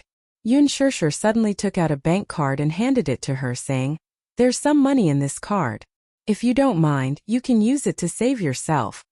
Mushi's eyes fell on the bank card. Tears streamed down her cheeks as her lips trembled violently. I don't want to. How could she accept it? What right did she have to ask for it? She shook her head. I don't want to. Are you being polite with me? Chapter 33:13. I can't take it. Mushi pushed the card back and shook her head frantically. Shirshir, I can't take it from you. Why are you being so polite with me? Just treat it as a loan. My dad. Mushi gritted her teeth and hesitated for a while. In the end, she did not have the courage to tell her everything. Instead, she said with difficulty, My dad is fine. Then I've noticed that you don't look well these past 2 days. Yoon Shirshir smiled. If you're unhappy about something, feel free to tell me. Mushi was flustered. She hurriedly stood up and said, I'll go to the washroom. Oh. Yoon Shirshir watched in a daze as she suddenly stood up and hurried into the washroom. She was a little confused. Mushi dashed into the washroom and locked the door from the inside. She held onto the counter for support as tears streamed down her face. She bit her lower lip hard and covered her mouth uneasily. Looking at the mirror, her eyes were redder than ever. Yu walked over and saw Yoon Shirshir sitting on the sofa. She was dressed neatly and had light makeup on. He asked curiously, Mommy, are you going out today? Didn't I tell you before that there's a charity banquet tonight? The little lad tilted his head curiously and was a little puzzled. Are you going alone? Yoon Shirshir said. Mushi will accompany me. Yu frowned but did not say anything. There was actually no need to attend a charity banquet. Most charity banquets appeared to be for charity on the surface, but they were not serious banquets behind the scenes. Many powerful entrepreneurs would attend charity banquets. Hence, many female celebrities would often use charity banquets as an excuse to travel among the big shots of the business world in search of potential investors. If they could hook up with a potential investor, it meant that they would have a meteoric rise in their career.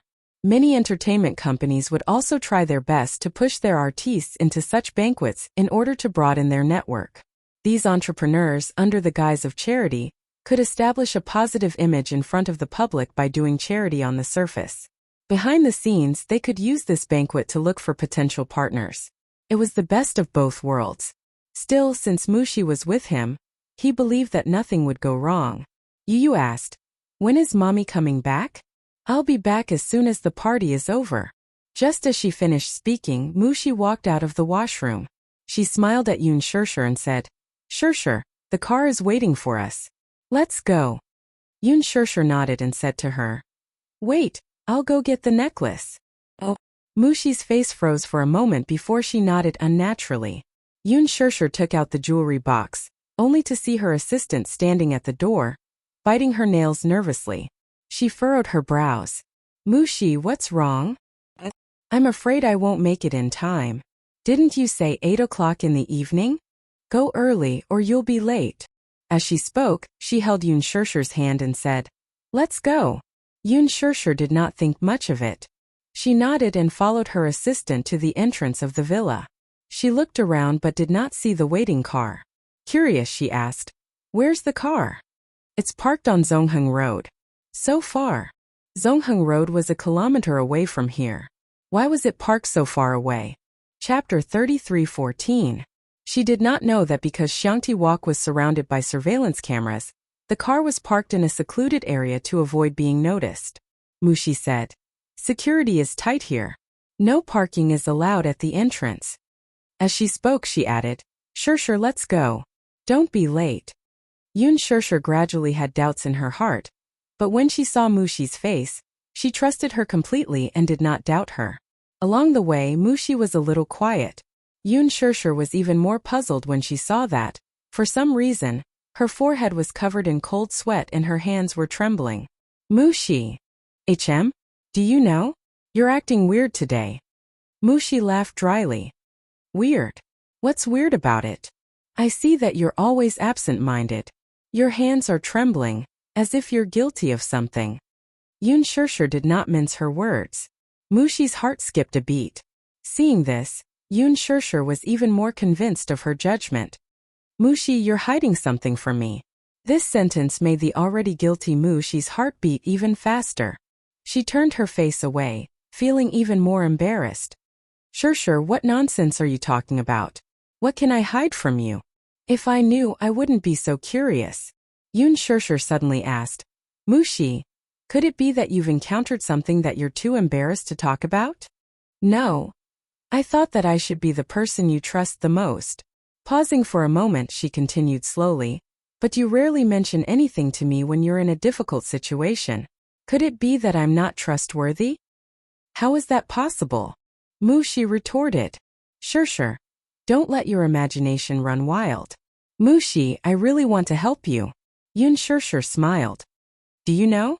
I trust you a lot, so I want to be the person you trust too." Mushi looked at her in a daze.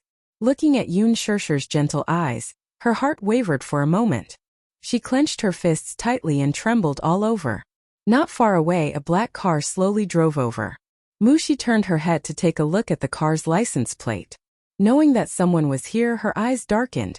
Yun Shirshir turned around and glanced at the car. She asked curiously, "Is that the car?"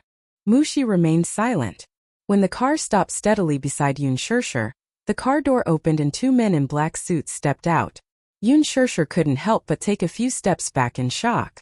She was shocked, not because the car appeared too suddenly, but because there was a very cold, murderous aura on the 2 men. He gave off a feeling that he had come with ill intentions. The 2 men walked up to Yun Shirshir and said coldly, "Get in the car." Her cold tone made her feel conflicted. She took a few steps back and looked at her assistant, only to see the latter turn around all of a sudden and open her mouth, seemingly mouthing something to her. Run. She was so nervous that she was sweating profusely. Yun Shirshir frowned but didn't understand. "Mushi, what did you say?" Mushi gritted her teeth in confusion. Before she could walk toward her, the 2 men behind her had already taken a few steps toward her. Yoon Shirshir looked at them warily. What are you doing? Get in the car. How do I know who you are and where you're taking me? Yoon Shirshir looked at her assistant. Mushi, who are they? Chapter 33:15. Run! Mushi screamed hysterically all of a sudden. She rushed over, grabbed Yoon Shirshir's hand, and ran in the opposite direction. Yoon Shirshir was stunned and did not understand what had happened. However, when she saw Mushi's nervous expression, she also became nervous and subconsciously ran with all her might. However, they were women after all. Mushi was wearing sports shoes and could run fast, but Yoon Shirshir was wearing wedge heels and could not run fast at all. Yoon Shirshir heard the footsteps behind her and nervously kicked her high heels further away and ran barefoot. Her feet were scraped by the cement floor and were bleeding. However, in less than 10 seconds, they were quickly caught up by 2 men in black. One in front and one behind, they surrounded them. Mushi became nervous and immediately reached out to block Yoon Shirshir. She looked at them in shock. What are you guys trying to do? Hand her over.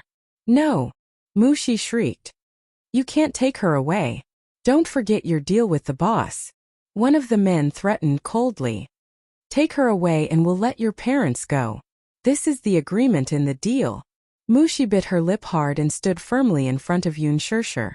Her eyes were red. You can't hurt her. You're not allowed to say anything. This is an order. One of the men kicked her away and she fell to the ground. Yoon Shirshir was about to help her up when the other man stepped forward and pulled her in front of him. He took out a pair of handcuffs and tied her hands behind her back, not allowing her to struggle. Mushi shrieked when she saw this. No. Yoon Shirshir was even more baffled. She did not know what kind of drama was going on. Why would 2 men appear out of nowhere with such menacing looks? She panted and questioned. Who are you guys? Yoon Shirshir. Our boss wants to see you. Tie me up and bring me to see him. Compared to Mushi's panic, Yoon Shirshir was much calmer. She sneered and said, Is this your boss's sincerity? This is the boss's order. What's your motive? Yoon Shirshir looked at Mushi and asked anxiously. Mushi, what's going on? Mushi was scared out of her wits. Trembling, she broke down and cried, Shirshir, I'm sorry. I'm sorry. I'm sorry. She kept apologizing desperately, but Yoon Shirshir was even more confused. She did not know what she was apologizing for. Why are you apologizing? Shirshir, I'm sorry. I'm sorry. I'm really at my wit's end. That's why I'm feeling dizzy. What exactly are you talking about? Before Yoon Shirshir could understand the situation, the man behind her grabbed her hair and pulled her toward the car. Let go, she roared. Don't touch me. Shirshir. Mushi pounced forward and knelt in front of the 2 men. She kept kowtowing and begging. Don't hurt her. I'm begging you. I'm begging you. She's innocent. The man kicked her away. Mushi clutched her chest and fell to the side. When she saw Yoon Shirshir being stuffed into the car, she endured the pain and pounced on the car door. I'll go with you, okay? Let her go. Please let her go. Chapter 33:16. However, the man ignored her and slammed the car door shut. Her hand was pinched hard by the door. Mushi let out a shrill shriek. The man walked in front of her and kicked her in the chest. The next moment, her body was like a piece of broken paper as she flew out and hit the stone wall at the side. The back of her head hit the stone wall hard. An earth-shattering darkness enveloped her. Her body went limp and she slid down the wall to the ground. Her eyelids drooped loosely. The car door closed. Yoon Shirshir nervously pressed herself against the window. She looked at Mushi, who was lying on the ground, and shouted something. However, the car's soundproofing was excellent, so her voice could not be heard. Mushi tried to lift her heavy eyelids, but she could only watch as the black car sped away and disappeared from her sight. Shirshir. Yu sat in the study feeling uneasy. Ever since Yoon Shirshir left, he felt uneasy for some reason, as if something big was about to happen. This was probably the magical telepathy between mother and son. On the other hand, he felt that Mushi was too strange today. She looked absent-minded, evasive, and inexplicably guilty. He inadvertently caught her looking at Yoon Shirshir with remorse, pity, and guilt in her eyes. This made him feel that something was amiss. He sent Lee Hanlon to investigate the charity banquet, but there was still no reply. Impatient of waiting, he called again to urge him. Li Hanlin quickly found some clues. I've checked all the channels, but there's no news of a charity banquet being held in the capital tonight. Hearing this, Yu stood up abruptly with a look of astonishment. What? Yu, the charity banquet you mentioned doesn't exist. What's wrong? What's your motive for asking about this? My mommy said. Yu suddenly felt his throat go dry. My mommy said that we're going to attend a charity banquet tonight. Impossible. Li Hanlin said. There's no charity banquet. How is that possible? Shit. Yu suddenly realized something. Just as she was about to hang up the call, she suddenly thought of something and ordered, Mu Shi. Hanlin, check this person's IP address for me right now. Find out what's her IP address. Yes, I understand. Sensing the anxiety in his tone, Li Hanlin didn't ask any more questions and immediately agreed. Yu rushed out of the door and chased after Yun Shirshir. At the fork in the road, he deliberated for a few times and a road map appeared in his mind. One road led to the city center, while the other led to the remote southern suburbs. He immediately ran along the secluded road the next day. After running for an unknown amount of time, he saw a person lying on the ground from afar. He was shocked and immediately chased after her. It was only when he got closer that he realized that Mushi was unconscious on the ground. Mushi! Yu stopped in his tracks and walked toward her. After the vigorous exercise, he suddenly stopped. His heart skipped a beat as he felt his heart palpitate. He frowned and clutched his chest tightly. He staggered to her side and half knelt on the ground, his body on the verge of collapsing. He endured the discomfort and reached out to pat her face. Wake up. For a long time there was no reaction from her. Chapter 33:17. Yu leaned against the wall weakly until he saw a pair of high heels lying on the floor not far away. He immediately forced himself to walk over and pick them up. He immediately recognized them as his mommy's high heels. He would occasionally tidy up the cloakroom for his mommy, so he recognized them. Oh no. Yu immediately called Li Hanlin, but the other party replied that they could only trace the IP address to an overseas IP. Hence, their ability was limited and they could not find the final IP address. Even Li Hanlin could not find it. It seemed that this had something to do with the dark web. A white light flashed across Yu's mind. He realized something and immediately called Gong Jie via video call. The video call was quickly connected. Gong Jie was a little surprised that he would take the initiative to call, but before he could ask, Yu quickly explained the situation to him succinctly. The more it was like this, the calmer Yu was. He knew very well that if he lost his composure, the situation would be even more out of control. Yu said in a low voice, I suspect that this matter has something to do with Dietrich. Gong Jie's heart skipped a beat when he heard this. He immediately said, if it's really Dietrich's doing, then sister is temporarily safe. His target must be you. Yu, protect yourself well. I'll start investigating right away. Okay. Yu ended the call and sent a location to Muyaja. However, he soon fainted from exhaustion. After Yun Shirshir was forced into the car, her hands were tied behind her back, her eyes were blindfolded, and her mouth was taped. However, even if they did not seal her mouth, she would not foolishly scream. The car drove for a long time. She was on tenterhooks as she did not know where this car was taking her. Kidnapping? Yun Shirshir thought carefully and felt that there were many suspicious points about Mushi, especially today when she stammered and evaded the topic. She looked very guilty, but for some reason, her gaze toward her was filled with regret and hesitation. Previously, when she gave her the invitation, her expression was very strange. She wanted to give it but did not want to at the same time. When she said that she did not want to attend, Mushi looked very anxious. When she said that she wanted to attend, Mushi's eyes were filled with hesitation and regret. Although it was a charity banquet, the car in charge of picking her up was so far away and so remote. Moreover, when the car stopped beside her, Mushi seemed to know that something like this would happen. She even mouthed the words to tell her to run. Yun Shirshir recalled the conversation between the two men and Mushi. Deal and agreement. These two terms clearly indicated that Mushi and these two men knew each other. She was betrayed? Thinking of this possibility, she bit her lower lip in despair. She trusted her assistant so much, but in the end, the person closest to her betrayed her. At this thought, Yoon Shirshir's heart turned cold. It was as if her blood had been sucked away. Along the way, she kept calculating the distance in her heart. The car drove for more than half an hour. At this speed, they had driven about 60 kilometers. Finally, the car came to a steady stop and she was forced out. Immediately after, she heard the sound of a ship's engine. The pier? The port? Judging the time, it was already evening. Chapter 33:18. She struggled repeatedly as the two men held her down on both sides. According to Mushi, the charity banquet was held on a cruise ship. Could it be that they were going to send her on a cruise ship? If that was the case, it would be impossible for her to escape from the vast sea.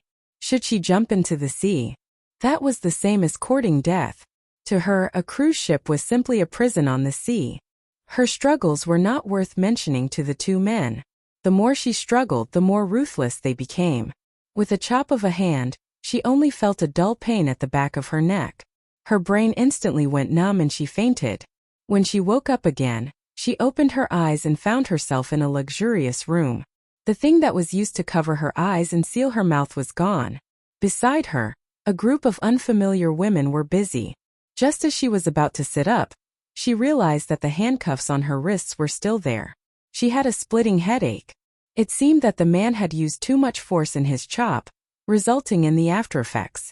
Her head was throbbing with pain as if her brain was turning upside down. Suddenly, she felt something strange on her body. Half of her shoulder was exposed to the air. She looked down. She didn't know when, but someone had changed her into a dress. It was a strapless fishtail dress that accentuated her exquisite figure. The exquisite and gorgeous outfit made it seem as if she had not been kidnapped, but that there was an important and eye-catching banquet waiting for her. "What are you doing?" Yoon Shirshir questioned them sternly. "What exactly are you doing?" However, the few women in front of her did not seem to hear her. They did not even turn their heads as they busied themselves with the things at hand. Yoon Shirshir could not help but wonder if they did not exist in the same space as her, or if they were all deaf and could not hear her. A woman dressed as a servant walked over with an expensive diamond necklace in her hand. It seemed that she was going to put it on her. Yoon Shirshir struggled to retreat and shouted at her at the top of her lungs. "Get lost! Don't touch me!" She shouted so loudly, but the woman in front of her still did not seem to hear her. She was like a puppet that had been wound up and had no emotions of her own. The more this kind of environment was, the more creepy it was. Looking at the expressionless women who looked like walking corpses in front of her, Yoon Shirshir's heart fell into the abyss of despair. Who could tell her what was going on? "What are you trying to do?" Her voice trembled violently as she stared straight at her. She watched helplessly as she tied the diamond chain around her ankle. It was an anklet. The cold touch made people feel that the beauty of the diamond was extremely strange. The soundproofing of the room was very good. However, Yoon Shirshir looked around and could vaguely tell that they were on a cruise ship. That was because she could vaguely hear the sound of wind and waves outside the room. On the deck, there were people walking to and fro. Every footstep made her tremble in fear. There was a kind of despair of being alone and helpless, immediately surrounding her. "Help, save me!" She shouted helplessly in her heart, but she didn't dare to shout. Every minute and every second passed extremely slowly. However, she didn't know what she was about to face. Chapter 33:19. After the women packed up their things, they left one after another. She was the only one left in the huge and luxurious room. Yoon Shirshir was in a state of torment. She leaned against the headboard and shivered. She wanted to stay calm but forgive her. In such an unfamiliar and cold environment, she didn't know if this would be the last moment of her life. After an unknown amount of time, the sound of footsteps came from outside the room.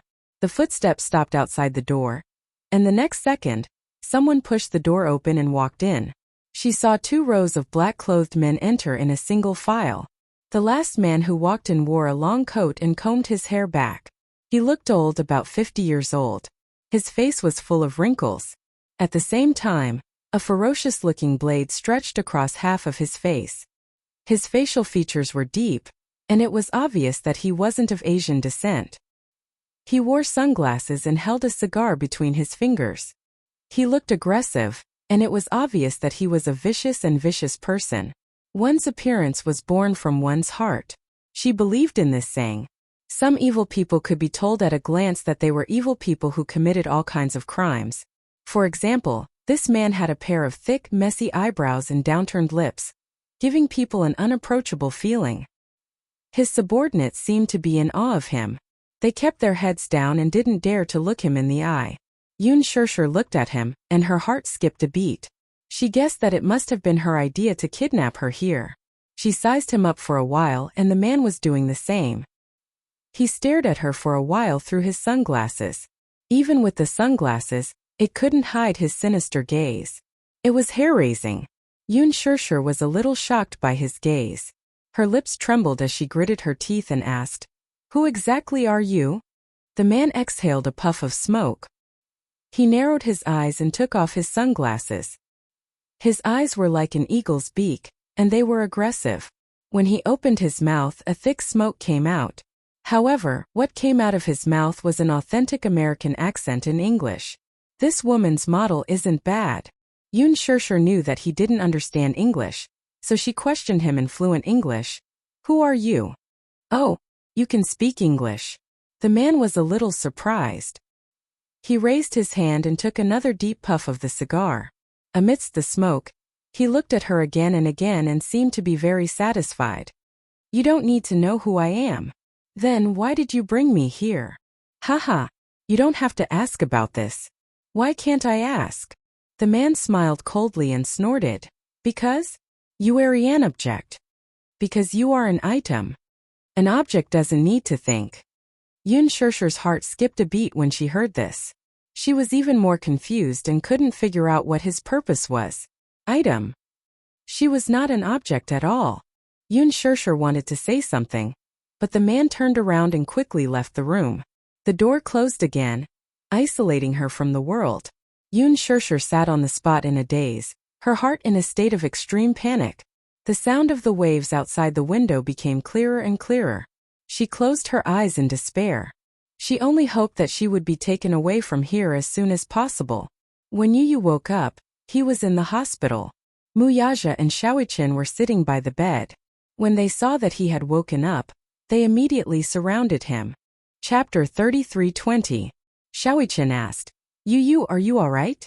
By the time Daddy and I arrived, you had already fainted. You scared me out of my wits. Yu immediately sat up and surveyed his surroundings. Realizing that he was in a hospital, he asked anxiously, "What time is it now?" 9 p.m. 9 p.m. It had been 3 hours since they lost contact with his mother. Yu broke out in a cold sweat. He did not know if his mother was safe or not. For 3 hours no news was the best news. He suspected that this was Dietrich's doing. If that was the case, then he must have taken his mother away to target him. What if that was not the case?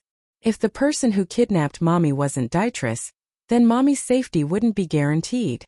Where is she? Yu immediately looked up. Where's Mushi?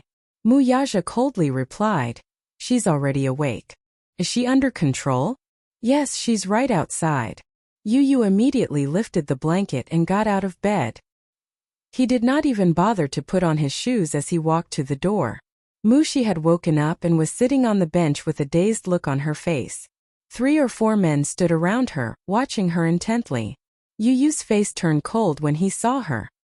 He quickly walked up to her, grabbed her collar and pulled her to him. Mommy trusted you so much, but what about you? What did you do to her? Yu enunciated each word clearly. You betrayed her. You betrayed her. Mushi's face broke down when she heard this. Tears rolled down her cheeks continuously. I know, but I really had no choice. I didn't want to. I don't want to hear this nonsense. Yu questioned sternly. Who took Mommy away? Who are those people? Tell me everything you know. Mushi shook her head in despair. I don't know.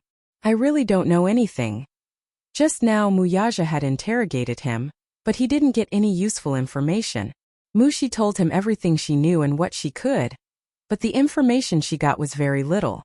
Muyaja did not know what had happened. Mushi was incoherent throughout and could not provide any information. That person only asked me to send Shershur to the port under the pretext of attending the charity banquet. I didn't want to at first, but he video called me. I saw with my own eyes my father being tied up in the dark room and one of his fingers being chopped off while he was still alive. Mushi recalled that scene and was scared out of her wits. She immediately agreed to do as he instructed. That person said that if she didn't do as he asked, he wouldn't be able to guarantee what he would do to her father in the next video call. This is too cruel. She cried herself hoarse. I was scared out of my wits. I was scared, so I acted foolishly. I know I'm in the wrong. I know I'm in the wrong. I didn't know it would cause such serious consequences. Yu was even more furious. Then why didn't you say anything?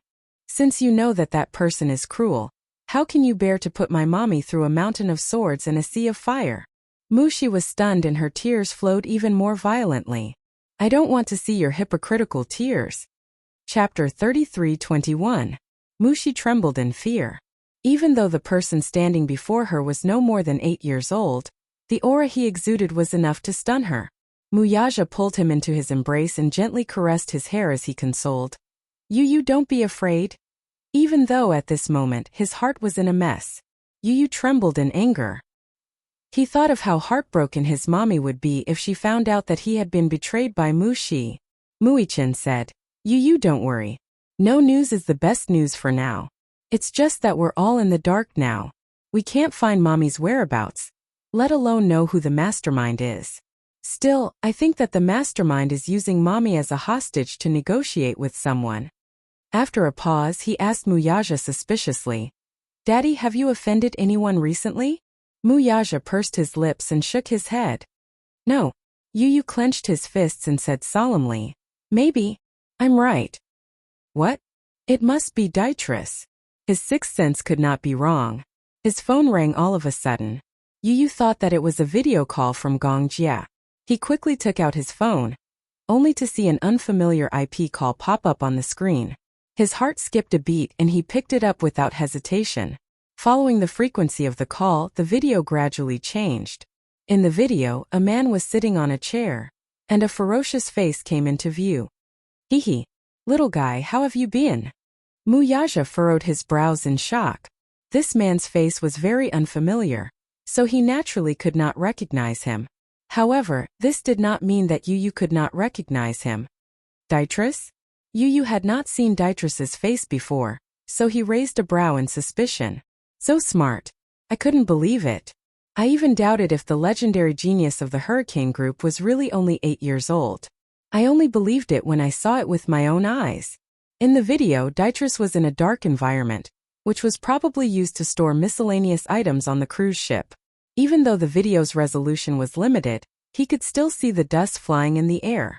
Mushi raised her head when she heard the voice. Even though his voice when he spoke to her earlier, it was too easy to recognize this man's voice. It was gloomy, hoarse, and chilling. It's him. She recognized him. She moved closer to the phone and stared at the man's face as she yelled, What did you do to Shershur? She was speaking in Chinese, but Dietrich didn't understand Chinese, so he misunderstood her meaning. Do you want to see your parents? Sure. Dietrich signaled with his eyes, and the camera quickly turned to the other side. Under the dim light, Mushi saw with her own eyes that her parents were tied to an iron pillar with iron chains tightly binding them. There were no injuries on their bodies. It seemed that Dietrich did not torture them too much. However, after being imprisoned for a long time, their mental state looked terrible. Their heads were hung low, and it was unknown if they were awake or unconscious. It was unknown whether they were dead or alive. Yu finally understood why Mushi did this. It turned out that Dietrich had kidnapped her parents. Despicable. Shameless. Cunning old fox. Chapter 33:22. Mushi's facial muscles twitched as she gritted her teeth. Hating this man to the core, she shouted at the top of her lungs. Let them go now. Yu replied coldly. He won't let them go. What? Who do you think he is? A philanthropist? Don't even think about living once they're in his hands. The next second, Dietrich's voice was heard in the video. According to our agreement, I should have let them go. However, it's a pity that you've broken your promise. Our deal is no longer valid. What I promised you naturally doesn't count either. Mu Shi, who did not understand English, was at a loss. However, she soon saw two men step forward and untie the ropes binding them. They then fell limply to the ground. Ah! She cried out nervously. She saw two men holding her father and mother by the collar and walking to a cabin door.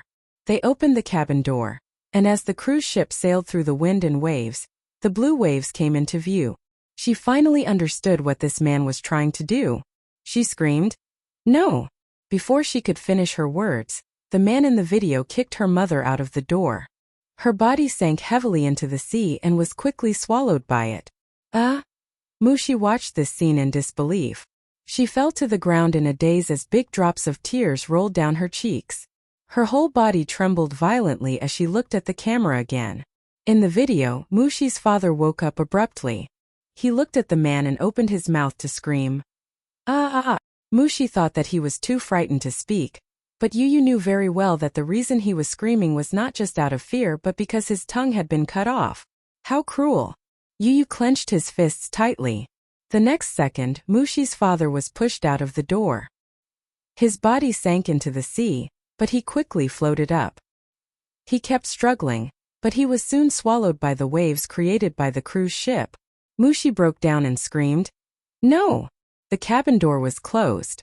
Dietrich's cruel methods were hair-raising. Muichen was dumbfounded as his heart clenched tightly. He was not in the mood to care about Mu Shi's parents. Instead, he was worried about Yun Shishir's safety. Dietrich was vicious and merciless. He did not say a word of nonsense. Just like the scene just now, he was ruthless and decisive. There was almost no hesitation in killing them. It was as if two lives were as lowly as grass in his eyes. There was no doubt about this, though. After all, he was the boss behind the dark web. His business of kidnapping women from all over the world and selling them at a high price. Even Muichen, who had seen many deaths, was frightened out of his wits by this scene. Yu gritted his teeth. "Where's my mommy? Do you want to see her?" Dietrich laughed coldly. "But unfortunately, she will be the highlight of the auction." "Auction?" The boy was shocked. "What do you want?" "This lunatic. Dietrich's death, do you know? I lost a total of $3 billion because of you." Yu pursed his lips tightly and said in a low voice, "$3 billion, is it? I'll compensate you." "Oh, do you have the money to do that? Give me one night. I'll prepare it immediately." Chapter 33:23. One night. Haha. I can't wait that long. Dietrich proposed a deal. "I'll only give you 2 hours. 2 hours."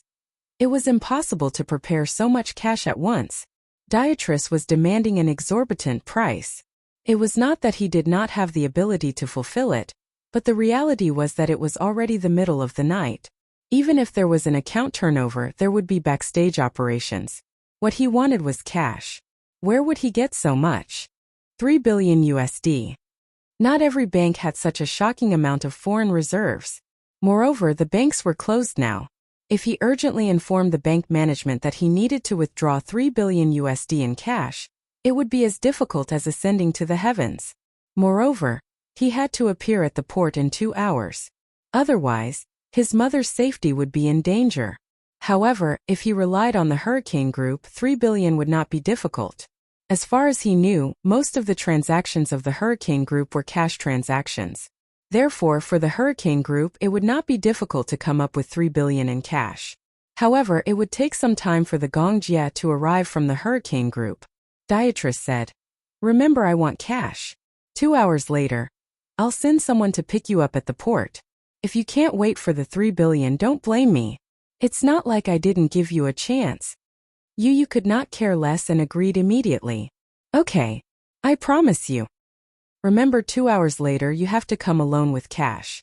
If you bring someone else, my bullets won't have eyes." Dietrich was very cunning. He knew that one more person meant one more danger. If it was a child, he could still control it. However, if he brought an adult, there would be more uncertainty. He was not stupid enough to take the risk. "I want to see the person first," Yu requested. Dietrich laughed when he heard that. "You think I'm negotiating with you? We're both businessmen. You've put forward your terms, so why can't I put forward my terms?" You're wrong. This is not a transaction. Even if it's a ransom, you have to let me see that the person is safe. Dream on. Beatrice was firm. Remember, I'm only giving you 2 hours. If you don't come in 2 hours, you can wait to collect the corpse. Haha. At the last moment of the video, it stopped at Beatrice's cold and arrogant laughter. After ending the call, Yu bit her lip and looked up at Muyaja. Daddy, can you prepare so much cash within an hour? 3 billion. Muyaja took a deep breath. Time is a little tight, but it's not like we can't think of a way. What he said meant that it was impossible to raise so much cash within an hour. He was well aware of Muyaja's financial situation. He had 3 billion USD in foreign exchange reserves. However, even if he had the authority, it was impossible for him to withdraw so much cash in such a short time. Beatrice was giving him a hard time. What did this mean? It meant that he already had a plan for the next step. There's no time. Yu said. If you really don't have enough time to prepare, it's okay. I'll go alone. No. Muyaja rejected her without thinking. How are you going to get there? If he went alone, he would just be throwing his life away. Chapter 33-24. Of course, it's to negotiate with him. How are you going to negotiate with him if you don't have a single cent? Although Beatrice's methods are cruel, he will never make a losing deal. He won't kill me so easily. I'm doing this to buy time. Yu paused for a moment and said, I've already contacted Uncle. If nothing goes wrong, he should be here tomorrow morning. Impossible. Muyaja was resolute. Even if someone has to go, it should be me. Daddy, the person Beatrice wants to meet is me. This is between him and me. Mommy's life is in his hands now. You won't be of any help if you go. The person Beatrice wanted was him. He knew very well that if Muyaja rashly went, he would only anger that cunning old man. But he was different. Beatrice was targeting him. He was confident and believed in Muyaja and Gongjia. The purpose of leaving Muyaja behind was to let him help Gongjia. He was going to buy time. Opportunity always came with danger. How could one catch a tiger cub without entering the tiger's den? Yu smirked and said, This is my fault. It's my fault for not killing him. I implicated Mommy. Since that's the case, I should take responsibility. Muyaja squatted down and grabbed his shoulders tightly. You want me to watch you take the risk? I won't be stupid enough to do something I'm not confident in. Daddy, don't you know me? Yu pretended to be relaxed. Daddy, don't tell me you don't believe me?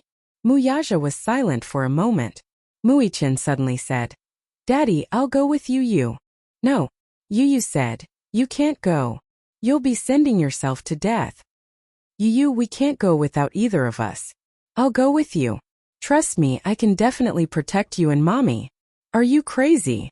Yu said angrily. Do you know where that is? Do you even understand him?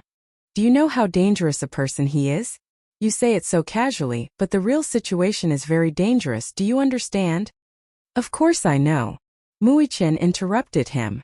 Holding his hand, he smiled and said, That's why I want to be with you. It's because I know it's very dangerous, so I can't let you go alone. He held Yu's hand tightly, his eyes filled with sincerity. Yu, listen to your brother, okay? Otherwise, I'll feel like a useless person. Yu looked at him and saw the determination in his eyes. He couldn't refuse anymore. The telepathy between the twins allowed him to see Muichin's firm conviction. Suddenly, he held his hand tightly and smiled. Okay, let's go together then. Muichin was elated.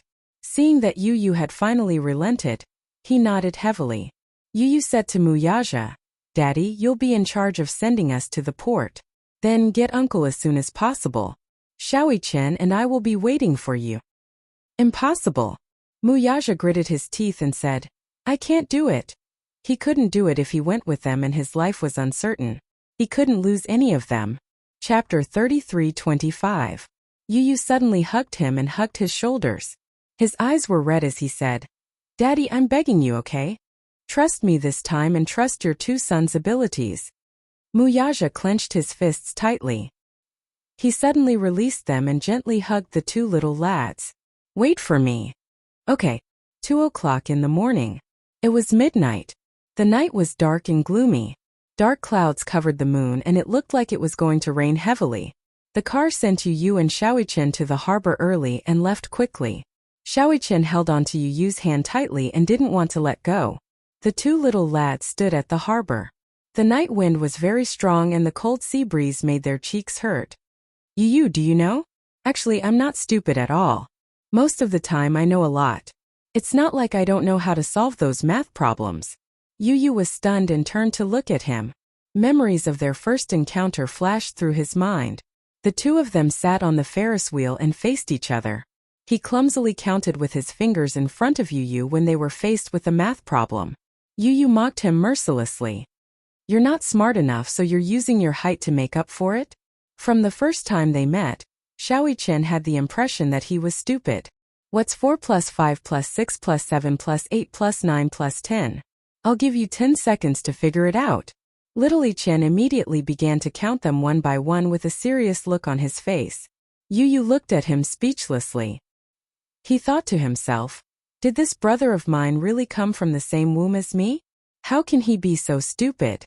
But what was the truth? Xiaoyichen wasn't stupid. On the contrary, he was very smart and knew how to pretend to be stupid. That was why he had an excuse to pester Yu and kept asking him to teach him math problems. At that time, Yu wasn't close to him and his daddy. It seemed that this was the only way to get close to his arrogant younger brother. However, as the older brother, he always seemed to be looked down upon by his younger brother. Now he didn't want to be looked down upon. He wanted Yu to know that even though he wasn't as smart as him, he had the ability to protect him and his mommy. Yu, daddy, mommy, and I lived together in the same house together. What do you think? He still remembered how he stood in front of him and confessed his feelings. I like it very much. I like mommy and I like you. I want to live together as a family. Like this. That's the feeling of home, isn't it? You. I definitely won't snatch your mommy from you. On the contrary, you'll still have daddy's love and my love. Between the three of us, we'll spoil you, okay? Yu snapped out of his thoughts and smiled, but his eyes were tearing up. He was a clear-minded person. How could he not know that Xiaoyichen was pretending to be stupid? As the older brother, he was deliberately giving in to him. No matter how much he bullied him, Xiaoyichen would just laugh it off. Look! Xiaoyichen raised his wrist and waved it in front of Yu. Do you still remember this necklace? Under the moonlight, the amethyst necklace on Muichen's wrist shone brightly. Of course I remember. Yu raised his wrist and put it together with Yu's. The identical amethyst necklace on both wrists was beautiful and in sync. Chapter 33:26. I swear I'll protect you forever. Little Ichen's fingers interlocked with his brother's tightly. The twins had a tacit understanding of each other, so there was no need for words. They could understand each other's hearts. Not far away, the sound of a ship's engine could be heard. However, the cruise ship did not approach the port. Instead, it sent a yacht over. Yu held onto him with one hand and carried the suitcase with the other until the yacht sailed towards them. There were two men on the yacht. When they approached the port, they were shocked to see two identical children standing together. Why were there two children? Wasn't there only one? Moreover, where was the 3 billion in cash that they agreed on? Don't tell him that the money was in the suitcase that the child was carrying. How much money could such a small suitcase contain? The two children looked too similar. In the past, Yu was much shorter than Xiaoyichen. However, in the past year, Yu had grown rapidly and was gradually catching up to Xiaoyichen's height. The two of them were almost the same height, so it was even harder to tell them apart. Why are there two? The man muttered in English. Yu said calmly, isn't it better to have two people as hostages? This isn't a losing deal. The man immediately picked up the radio and made a call. It was obviously to Dietrich. No one knew what he said. After hanging up, he came ashore and snorted coldly. No matter how many people there are, we have to follow the rules. Yu handed the suitcase to him calmly. How much is here? Yu said calmly, 500 million US dollars. The man took the suitcase and was about to open it when he realized that there was a combination lock. This combination lock was different from other common combination locks. This combination lock consisted of 5 digits and an iris recognition system. It was difficult to crack a 5-digit combination lock. Moreover, it was set up by Yu. Combination lock? The man ordered in broken Chinese. What's the combination? Who do you think you are? You can't tell me the password until I see your leader in person. Yu wasn't stupid. He knew that if he wasn't prepared to pay that much money, Beatrice wouldn't let him board the cruise ship. Then, he wouldn't be able to see his mother, let alone negotiate with Beatrice. Therefore, he specially prepared $500 million. That phone call just now was the man following Dimitri's instructions on how to deal with it. However, from the looks of it, his guess was right.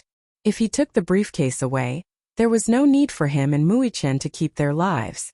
Yu saw a gun on his waist. That gun must be used to end his life. Beatrice must have told his subordinate to kill him as soon as he got the cash. Therefore, he had specially set up a strict password lock. Of course, he would not hand over the password lock so easily. Otherwise, once he got the money, they would be shot on the spot and their bodies would be thrown into the sea. Yu had made a careful plan beforehand. He even knew Beatrice's trump card. This man was so cunning that he had to be on guard. Otherwise, he wouldn't have brought Mui-Chen into danger. The man was indeed annoyed. He immediately pulled out his gun and pressed it against Yu's forehead. He said fiercely, "Are you playing with me?" Chapter 33:27. You've misunderstood. How dare I joke around with my life? Be smart and hand over the password. If I tell you the password, I'll be shot between my eyebrows by this gun in your hand and drown in the sea. His words were truly shocking. The man widened his eyes and immediately reacted. He pressed the muzzle of the gun even tighter. Do you believe that I'll kill you right now? The cold pistol was emitting cold air from the pitch-black hole. Mui-Chen was so nervous that he broke out in a cold sweat. He was even prepared to grab the gun at any moment. Yu was calm enough. Instead, he smiled and said, "If you kill me, your boss's $3 billion will be gone. Oh right, I forgot to mention that other than me, no one else can open this password-protected box.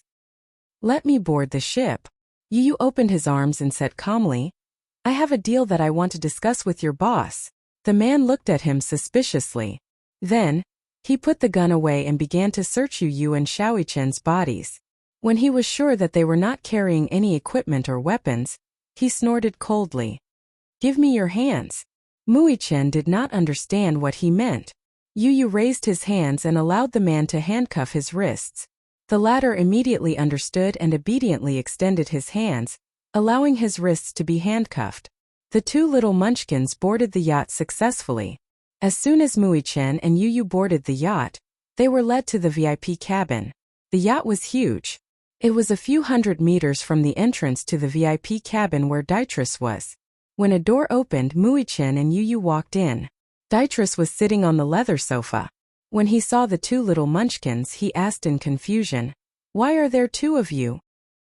Why are there two kids?" Yu raised her head and met Dimitri's eyes expressionlessly. "Dimitri, we finally meet. The other one is. You don't need to know who it is." Yu looked up and said to Dietrich, "Now, can you remove the handcuffs on our hands?" Beatrice looked at him warily. Yu tilted her head innocently and said contemptuously, "Don't tell me you're afraid of two weak children? What a joke." Immediately, someone unlocked the handcuffs on Yu and Xiaoyi-Chen. Yu naturally sat down opposite him. She smiled and said, "Mr. Beatrice, due to Hurricane Group's negligence, we're deeply sorry for the losses we've caused you. So we're here to express our gratitude." Yu signaled with her eyes. Xiaoyi-Chen immediately understood and walked forward. She placed a suitcase on the table and unlocked it in front of everyone. She slowly pushed the suitcase full of US dollars in front of Beatrice. Beatrice glanced at them indifferently and couldn't help but frown. The US dollars were stacked neatly in the suitcase. $500 million was not a small sum, but compared to the amount Beatrice had requested, it was nowhere near enough. Moreover, compared to the amount he had lost, it was not even worth mentioning. Chapter 33:28. Beatrice was an ambitious capitalist. He was cunning and greedy by nature. How could he be satisfied with such a small amount? He leaned back leisurely on the sofa, swirling the wine glass in his hand.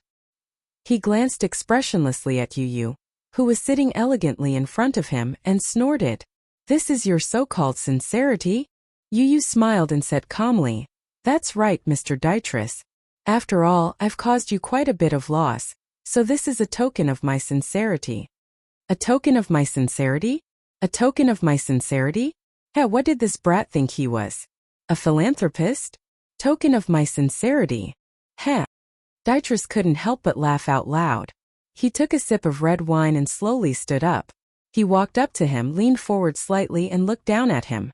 He asked coldly, "A mere 500 million USD. How does it compare to the amount I've lost?" Dytrus's eyes were calm. He smiled and said, "Of course it's insignificant. But Mr. Dytrus, don't you think it's too much to ask me to prepare so much money in 2 hours?" Dytrus narrowed his eyes, revealing a beast-like sharpness. He curled his lips coldly and laughed mockingly. He waved his hand and smashed the wine glass in his hand at Yu's head. Bang! The entire wine cup was smashed to pieces. The scarlet red wine dripped down the tip of his hair. "Is this your so-called sincerity?" he roared in disdain. Yu. Muichin turned pale with fright as he pounced over in trepidation. Yu was still sitting calmly on the sofa. He didn't make a sound. His lips were still curled into a gentle smile, but his face was a little haggard. The crimson red wine mixed with viscous blood flowed down from his forehead, soaking half of his jade-like face. A strand of chestnut hair on his forehead was stained with blood and flowed into his eye socket. His entire left eye immediately turned crimson red. With one eye closed and the other half open, he calmly looked at Dytrus without the slightest hint of panic. When Muichin saw this, anger rose from his heart. He suddenly stood up and glared at Dytrus. He wanted nothing more than to throw a punch at this face. As he watched this man humiliate Yu, he was naturally furious. Yu narrowed his left eye and raised his hand to stop him. He said calmly, "Brother, don't be impulsive." Shaoichin was indignant. He gritted his teeth and turned around. "But, Yu, you're bleeding. Are eyes important? Did the glass get into your eyes?" "It's okay. Sit down." Muichin gritted his teeth and finally stepped back unwillingly. Yu calmly rolled up his sleeves and casually wiped the blood and wine off his face. He smiled at Fei Lian. "Dytrus, I'm very sorry about this. I also know that your loss is not something that can be compensated with a mere 500 million. But don't you think that what you did, kidnapping a weak woman to threaten her, is really ungentlemanly?" Even though he was in such a sorry state, he still maintained perfect etiquette. The smile on his face was elegant and charming, and there was no trace of disappointment. Even Dytrus couldn't help but be stunned. Chapter 33-29. However, it only lasted for a moment before he regained his composure, and a look of disdain appeared on his face. Dytrus turned around and returned to the sofa. He sat down slowly and snorted at him. "Manners? You're just a little thing. Do you know how to behave?" Yu smiled and said, "I'm still young and inexperienced. Compared to you, I haven't seen much of the world. Naturally, I'm not good enough. If I've offended you in any way, please forgive me and don't hold it against me. We have a long future ahead of us. Don't let such a small matter ruin our friendship." Friendship? This little guy was smart. He knew that he couldn't make enemies with him and wanted to befriend him. "Since you said you wanted to make a deal with me, what's the deal about?" Yu said, $3 billion and let my mommy go." "Ha! Since you said it's a deal, where's the $3 billion? I've already said that it's too much to prepare within 2 hours. That's too much." Dytrus said coldly. "Since you said it's a deal, we'll give you the money and you deliver the goods. That's the rule. I don't care what methods you use. If you don't get it, then you're breaking the contract." The man's sinister gaze fell on him as he said this. He couldn't help but feel suspicious. "You didn't even prepare the money. Who gave you the courage to come?" He was digging his own grave. "Even if I didn't prepare anything, I should show my sincerity." Yu smiled. "Moreover, my mommy's life is still unknown. I should at least confirm with my own eyes that she's safe and sound. Only then can I fulfill my promise to you." Shaoichin immediately stood up and said, "Let us see mommy." Dytrus glanced at Muichin and furrowed his brows. Muichin was obviously extremely worried. He lost control and said, "I want to see my mommy. Let me see her." Dietrich raised his brows and tapped his fingers on the sofa's armrest. He laughed and said, "What a filial child! It's rare for someone to be so protective of their mother." He gently waved his hand, and one of his men immediately stepped forward. With a bang, he threw a punch. Shaoqin was caught off guard and was hit squarely by the punch. His body fell to the ground, and the huge force caused his head to shake. He shook his head, but in the end, he couldn't withstand it and fainted. Since he wants to see his dear mother, let him see her. Yu stood up nervously. "What are you doing?" The subordinate beside him immediately raised his leg and swept him to the ground. Yu frowned in pain but did not make a sound. He gritted his teeth and raised his head. Dietrich said coldly, "Go and lock this little thing up with that woman." "Understood." The subordinate walked over and grabbed Shaoqin's collar with one hand, easily lifting him up and dragging him out. The door closed again, leaving only Yu and Dietrich. Yu looked worriedly in the direction of the door. His face was full of fear, but there was a victorious smile in his eyes. He struggled to get up from the ground and said, "Give me 5 hours. I'll fulfill my promise." Chapter 33:30. Dietrich narrowed his eyes dangerously. "You want to talk terms with me?" Yu smirked. "I'm in a weaker position now. What right do I have to talk terms with you? You can take this as a request." He struggled to get up and walk to the table. He pushed the suitcase over and said slowly, "The money here is a token of my sincerity. Please give me 5 hours. After 5 hours, I'll prepare 3 billion and present it to you." Dietrich suddenly stood up and grabbed him by the collar. He pulled him in front of him and said darkly, "After 5 hours? Brat, you can't be playing some kind of trick with me, right?" "How would I dare to play tricks with you?" Yu's collar was grabbed by him and his throat was locked by his collar. He was a little out of breath and his face was slightly red from suffocation. However, he still said calmly, "My mother and brother are in your hands. With these 2 bargaining chips in my hands, how would I dare?" Dietrich stared deeply into his eyes. Suddenly, his lips parted, and a sinister smile appeared on his face. "Ha ha ha. All right." Dietrich let go of his collar. "I'll give you 5 hours. Don't disappoint me. If there's even 1 cent less, don't blame me for throwing the 3 of you into the sea to feed the fish." Yu heard this and finally heaved a sigh of relief. He looked at Dietrich and his back was covered in cold sweat. He smiled and said, "Thank you." There was a huge cellar under the cruise ship. It had always been used as a warehouse. A few crew members dragged Muichin by the collar and dragged him to the cellar. They opened the lock. "Damn it. It smells like mold." In the cellar there was a huge iron cage. This kind of iron cage was usually used to transport beasts or rare animals. In Dietrich's case, it was used to smuggle people. Yun Shirshir was trapped in the cage. Although the cage had been wiped clean, the smell of blood could still be smelled. Needless to say, this cage had taken someone's life before. However, she did not feel afraid. Or rather, she had a certain conviction in her heart. Heaven helps the worthy. At least, she knew in her heart that she would not die for the time being. Even though she couldn't figure out the intentions of the man who locked her up here, she vaguely realized that he ordered people to dress her up in such beautiful clothes to show off to others. Auction. She had heard the word pop from his lips. Yun Shirshir would never have thought that Dietrich was planning to auction her alive. As for this cage, it was because a living person was disobedient and was beaten to death. How could she have known that in this world, there existed such a dark network and such a terrifying auction? Put this brat in a cage. Muichin opened his eyes slightly. Along the way, Muichin had been silently familiarizing himself with the terrain. Even though his eyes were closed, he was still able to draw a complete map in his mind. Realizing that he was already in the cellar, his right hand slowly touched his waist belt. Previously, before boarding the ship, Dietrich's subordinates had searched his entire body, but didn't find any suspicious weapons. That was because his weapons were hidden in an unknown place. Chapter 33:31. He wore a belt on his pants. The belt was just an ordinary belt, but the buckle was not simple. When Yun Shirshir saw someone enter with a child in his hand, she had a bad premonition. Until she saw the child in the man's hand, she screamed in shock. Before she could finish her sentence, Xiaoqian opened his eyes slightly and gave her a look. Yun Shishir immediately shut her mouth and clutched the iron bars tightly as her heart trembled with fear. The crew member threw him to the ground and tried to kick him a few times. Seeing that he didn't react, they assumed that he was a child and wouldn't be a threat. Hence, they walked to the other cage and opened the lock. Now was the time.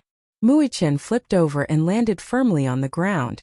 He casually grabbed the buckle, pulled it off and pressed the mechanism. A sharp blade immediately popped out from the metal buckle. He looked around and saw that there were 6 people in total. When the crew heard the commotion behind them, they turned around abruptly, only to see Muichen standing behind them with a sharp dagger in his hand. Their faces turned pale with fright. "Damn it, where did this brat get the dagger? Take him down." 2 tall and burly men immediately pounced on him. They originally thought that the child would be scared witless, but they didn't expect Xiaoqian to charge at them. The 2 men immediately took out their machetes and slashed at him. Xiaoqian nimbly dodged their attacks and grabbed the man in front. He gripped the man's wrist tightly with such force that the man cried out in pain. The machete fell to the ground with a clang. "Ah!" Xiaoqian sneered and jumped up. His hands held the man's waist tightly, and he used the man's strength to twist his legs around the man's neck like a pair of scissors. He twisted his neck fiercely and spun it in a dazzling manner. The man's neck was tightly gripped. Then he felt a sharp pain as the inertia threw him to the ground. His back slammed heavily against the ground, as if his spine was about to break. Xiaoqian raised his hand and slit his throat with the sharp dagger. Blood spurted out. From the moment he made his move to the moment he killed his opponent, it took him less than 10 seconds. Fast, accurate, and ruthless, every move made one's scalp tingle. No one would have thought that a little brat would have such powerful skills. Such a small fellow was actually such a ruthless character. "Go." The man gave another order and fumbled for his gun. One of the men picked up a scimitar from the ground and charged at him. "Be careful." When Yun Shishir saw another man stabbing him with a knife, he was so scared that he almost suffocated. Xiaoqian curled his lips and didn't turn around. Based on the sound of footsteps behind him, he turned around and performed a beautiful and clean roundhouse kick. It accurately hit the man's face, and the man fell to the ground with a thud. His nose was broken. The man fell to the ground. He covered his nose and wailed in pain. Xiaoqian reached out, grabbed him by the collar, and viciously punched his throat. The man's throat made a strange sound. His eyes widened, his face stiffened, and he stopped breathing. Xiaoqian looked up and heard the sound of a gun being loaded. From the corner of his eye, he saw a cold glint flash across his face. Chapter 33-32. The moonlight shone in through the skylight. The remaining crew members held their guns tightly and aimed them at him. They shouted in broken Chinese, "Don't move! They have guns!" Xiaoqian's lips stiffened. He slowly stood up and raised his hands above his head with a cold expression. "Put the knife down!" The man shouted at the top of his lungs again. It was as if the person standing in front of them wasn't an 8-year-old child, but a demon. Muichen tilted his head. The corners of his lips curled into a devilish smile, as if he didn't understand. The man gestured with his hands and said, "Put the knife down." Little Ichen replied with an "oh," and pretended to put down the dagger in his hand.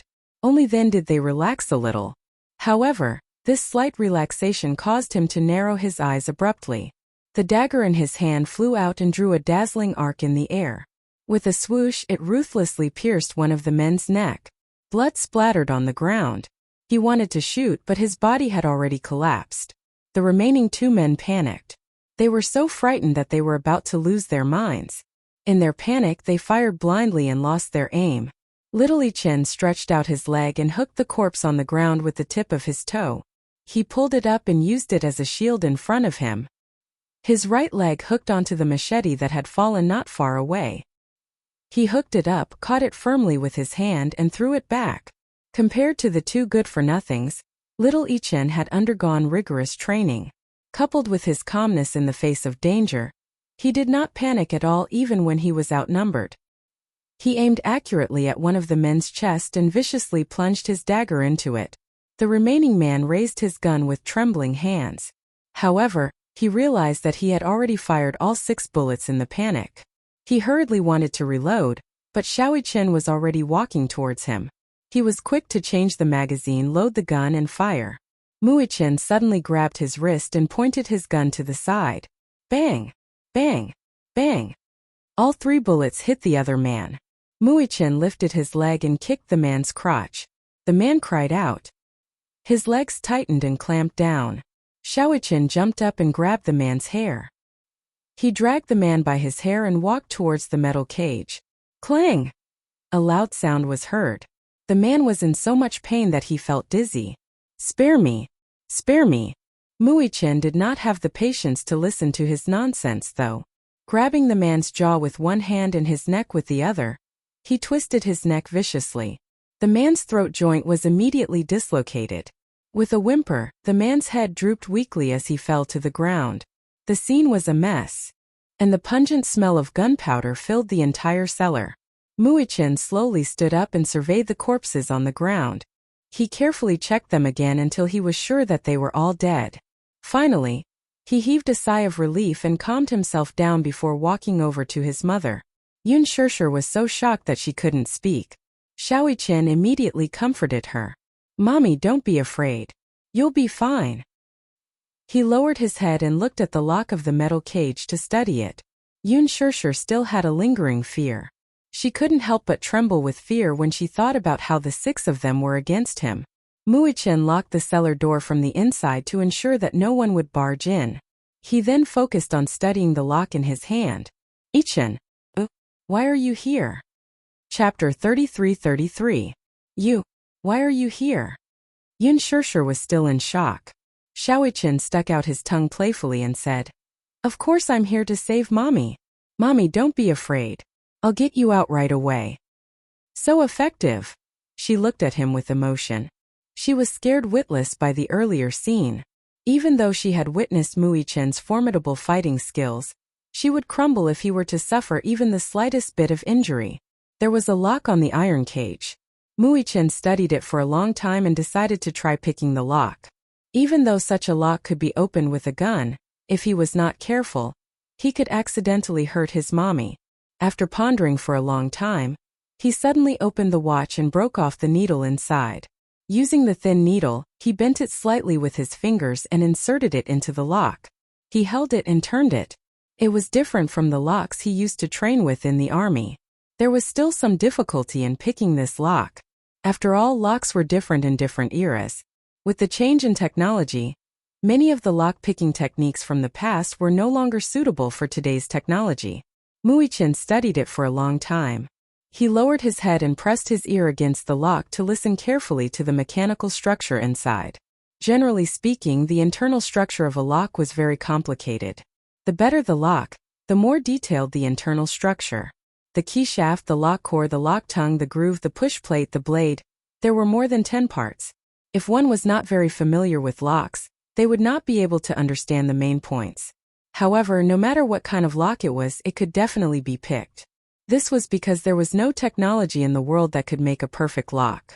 The perfect tool to pick a lock would be a paper clip. However, he did not carry such a tool with him. The length of the needle on the watch was limited, and so was its stiffness. Hence, he had to be careful and hold his breath to listen to the movements inside and make a judgment based on the sound. Yun Shishir also kept quiet and looked at him nervously. Muichen suddenly stood up. He ruffled his hair in frustration and furrowed his brows. Is it because you can't open it? Muichen shook his head. He was afraid that she would be nervous and worried, so he quickly comforted her. It's just that I don't have the right tools. I'm still missing something. What do you lack? Muichen turned around and looked at the corpses lying in a pool of blood. He wanted to give it a try, so he searched them one by one. However, other than pistols and magazines, he didn't find anything useful. Until he found a box of chewing gum on the last person's body. He opened it and sniffed it. After confirming that there was nothing wrong, he popped one into his mouth and chewed until it was as soft as mud. Then he returned to the cage, spat out the gum, and slowly stuffed it into the lock. Yun Shishir was dumbfounded. She didn't know what kind of technique he was using, but she didn't dare to make a sound for fear of disturbing his train of thought. It was Muichen who came up with the idea of chewing gum. When he found the chewing gum, He immediately thought that the chewing gum could be used to pick locks. Just now, he had carefully studied the structure of the lock. It was a one-word lock, so he could use the chewing gum to give it a try. However, he wasn't confident. He had only seen others try this method of picking locks, but he had never tried it himself. Chapter 33-34. After Mui Chen inserted the chewing gum into the lock, he pressed it with his finger until it was firmly embedded. Then he straightened the needle and inserted it in. He kept turning it, and in less than 3 seconds, there was a click and the lock popped open. Yun Shishir was stunned the whole time. Mui Chen opened the lock and opened the cage door. He saw that Yun Shishir's wrists were still in handcuffs. Mui Chen was very familiar with handcuffs, so it didn't take him much effort to unlock it. However, the moment the lock was unlocked, there was a beeping sound coming from Yun Shishir's body. Beep. Beep. It sounded like the sound of some electronic device being activated. It sounded almost at the same time when the lock was unlocked. It was as if unlocking the lock had activated some kind of device. But this was just his guess. Mui Chen couldn't help but feel that it was strange, because this sound wasn't unfamiliar to him. When he was in the army during actual combat training, he had seen the scene of bomb defusing. This was the sound of a time bomb. Oh no, could it be? Yun Shishir was about to get up, but Mui Chen pressed her back down and said in a deep voice, "Mommy, don't move." What's wrong? She couldn't help but feel nervous. Seeing Mui Chen's vigilant face, her breathing quickened. Mui Chen immediately smiled and comforted her. "Mommy, don't be nervous. From now on you'll be in my care, okay?" "Okay." Mui Chen held his breath and listened attentively. Following the source of the sound, he suddenly lifted Yun Shishir's belt. When the belt was undone, there was a time bomb placed on her waist. The reason why Yun Shishir didn't know about the existence of this thing was that this time bomb was installed when she was unconscious. A linkage device. Mui Chen looked at the time bomb's fuse that was connected to the handcuffs. When the handcuffs were unlocked, the bomb would automatically activate and start the countdown. This was an extremely complicated linkage device. The time kept counting down. On the small rectangular screen, the numbers kept jumping. The countdown of 300 seconds was just a short 5 minutes. Yun Shishir naturally didn't know what a linkage device was, but when she saw the rows of explosive tubes on her waist, she immediately realized what this thing was. Her face turned pale. Bomb! Yeah. She was frightened out of her wits at once. She had seen time bombs in movies a few times. Although the design was different, the difference was that the ones in the movies were all fake. In real life, once a bomb exploded, it would not have eyes at all. If an ordinary person saw this thing, it would undoubtedly be like seeing the Grim Reaper. They would definitely be scared witless. She immediately pushed him away and said, "Hurry up and leave. Don't bother about me. He wise huns ****, mommy. I'm mommy's mommy. I'm mommy, I'm mommy. Don't chase me away. Once the bomb explodes, you'll die. Mommy, listen." Mui Chen took a deep breath and said, "I've learned some knowledge about defusing bombs."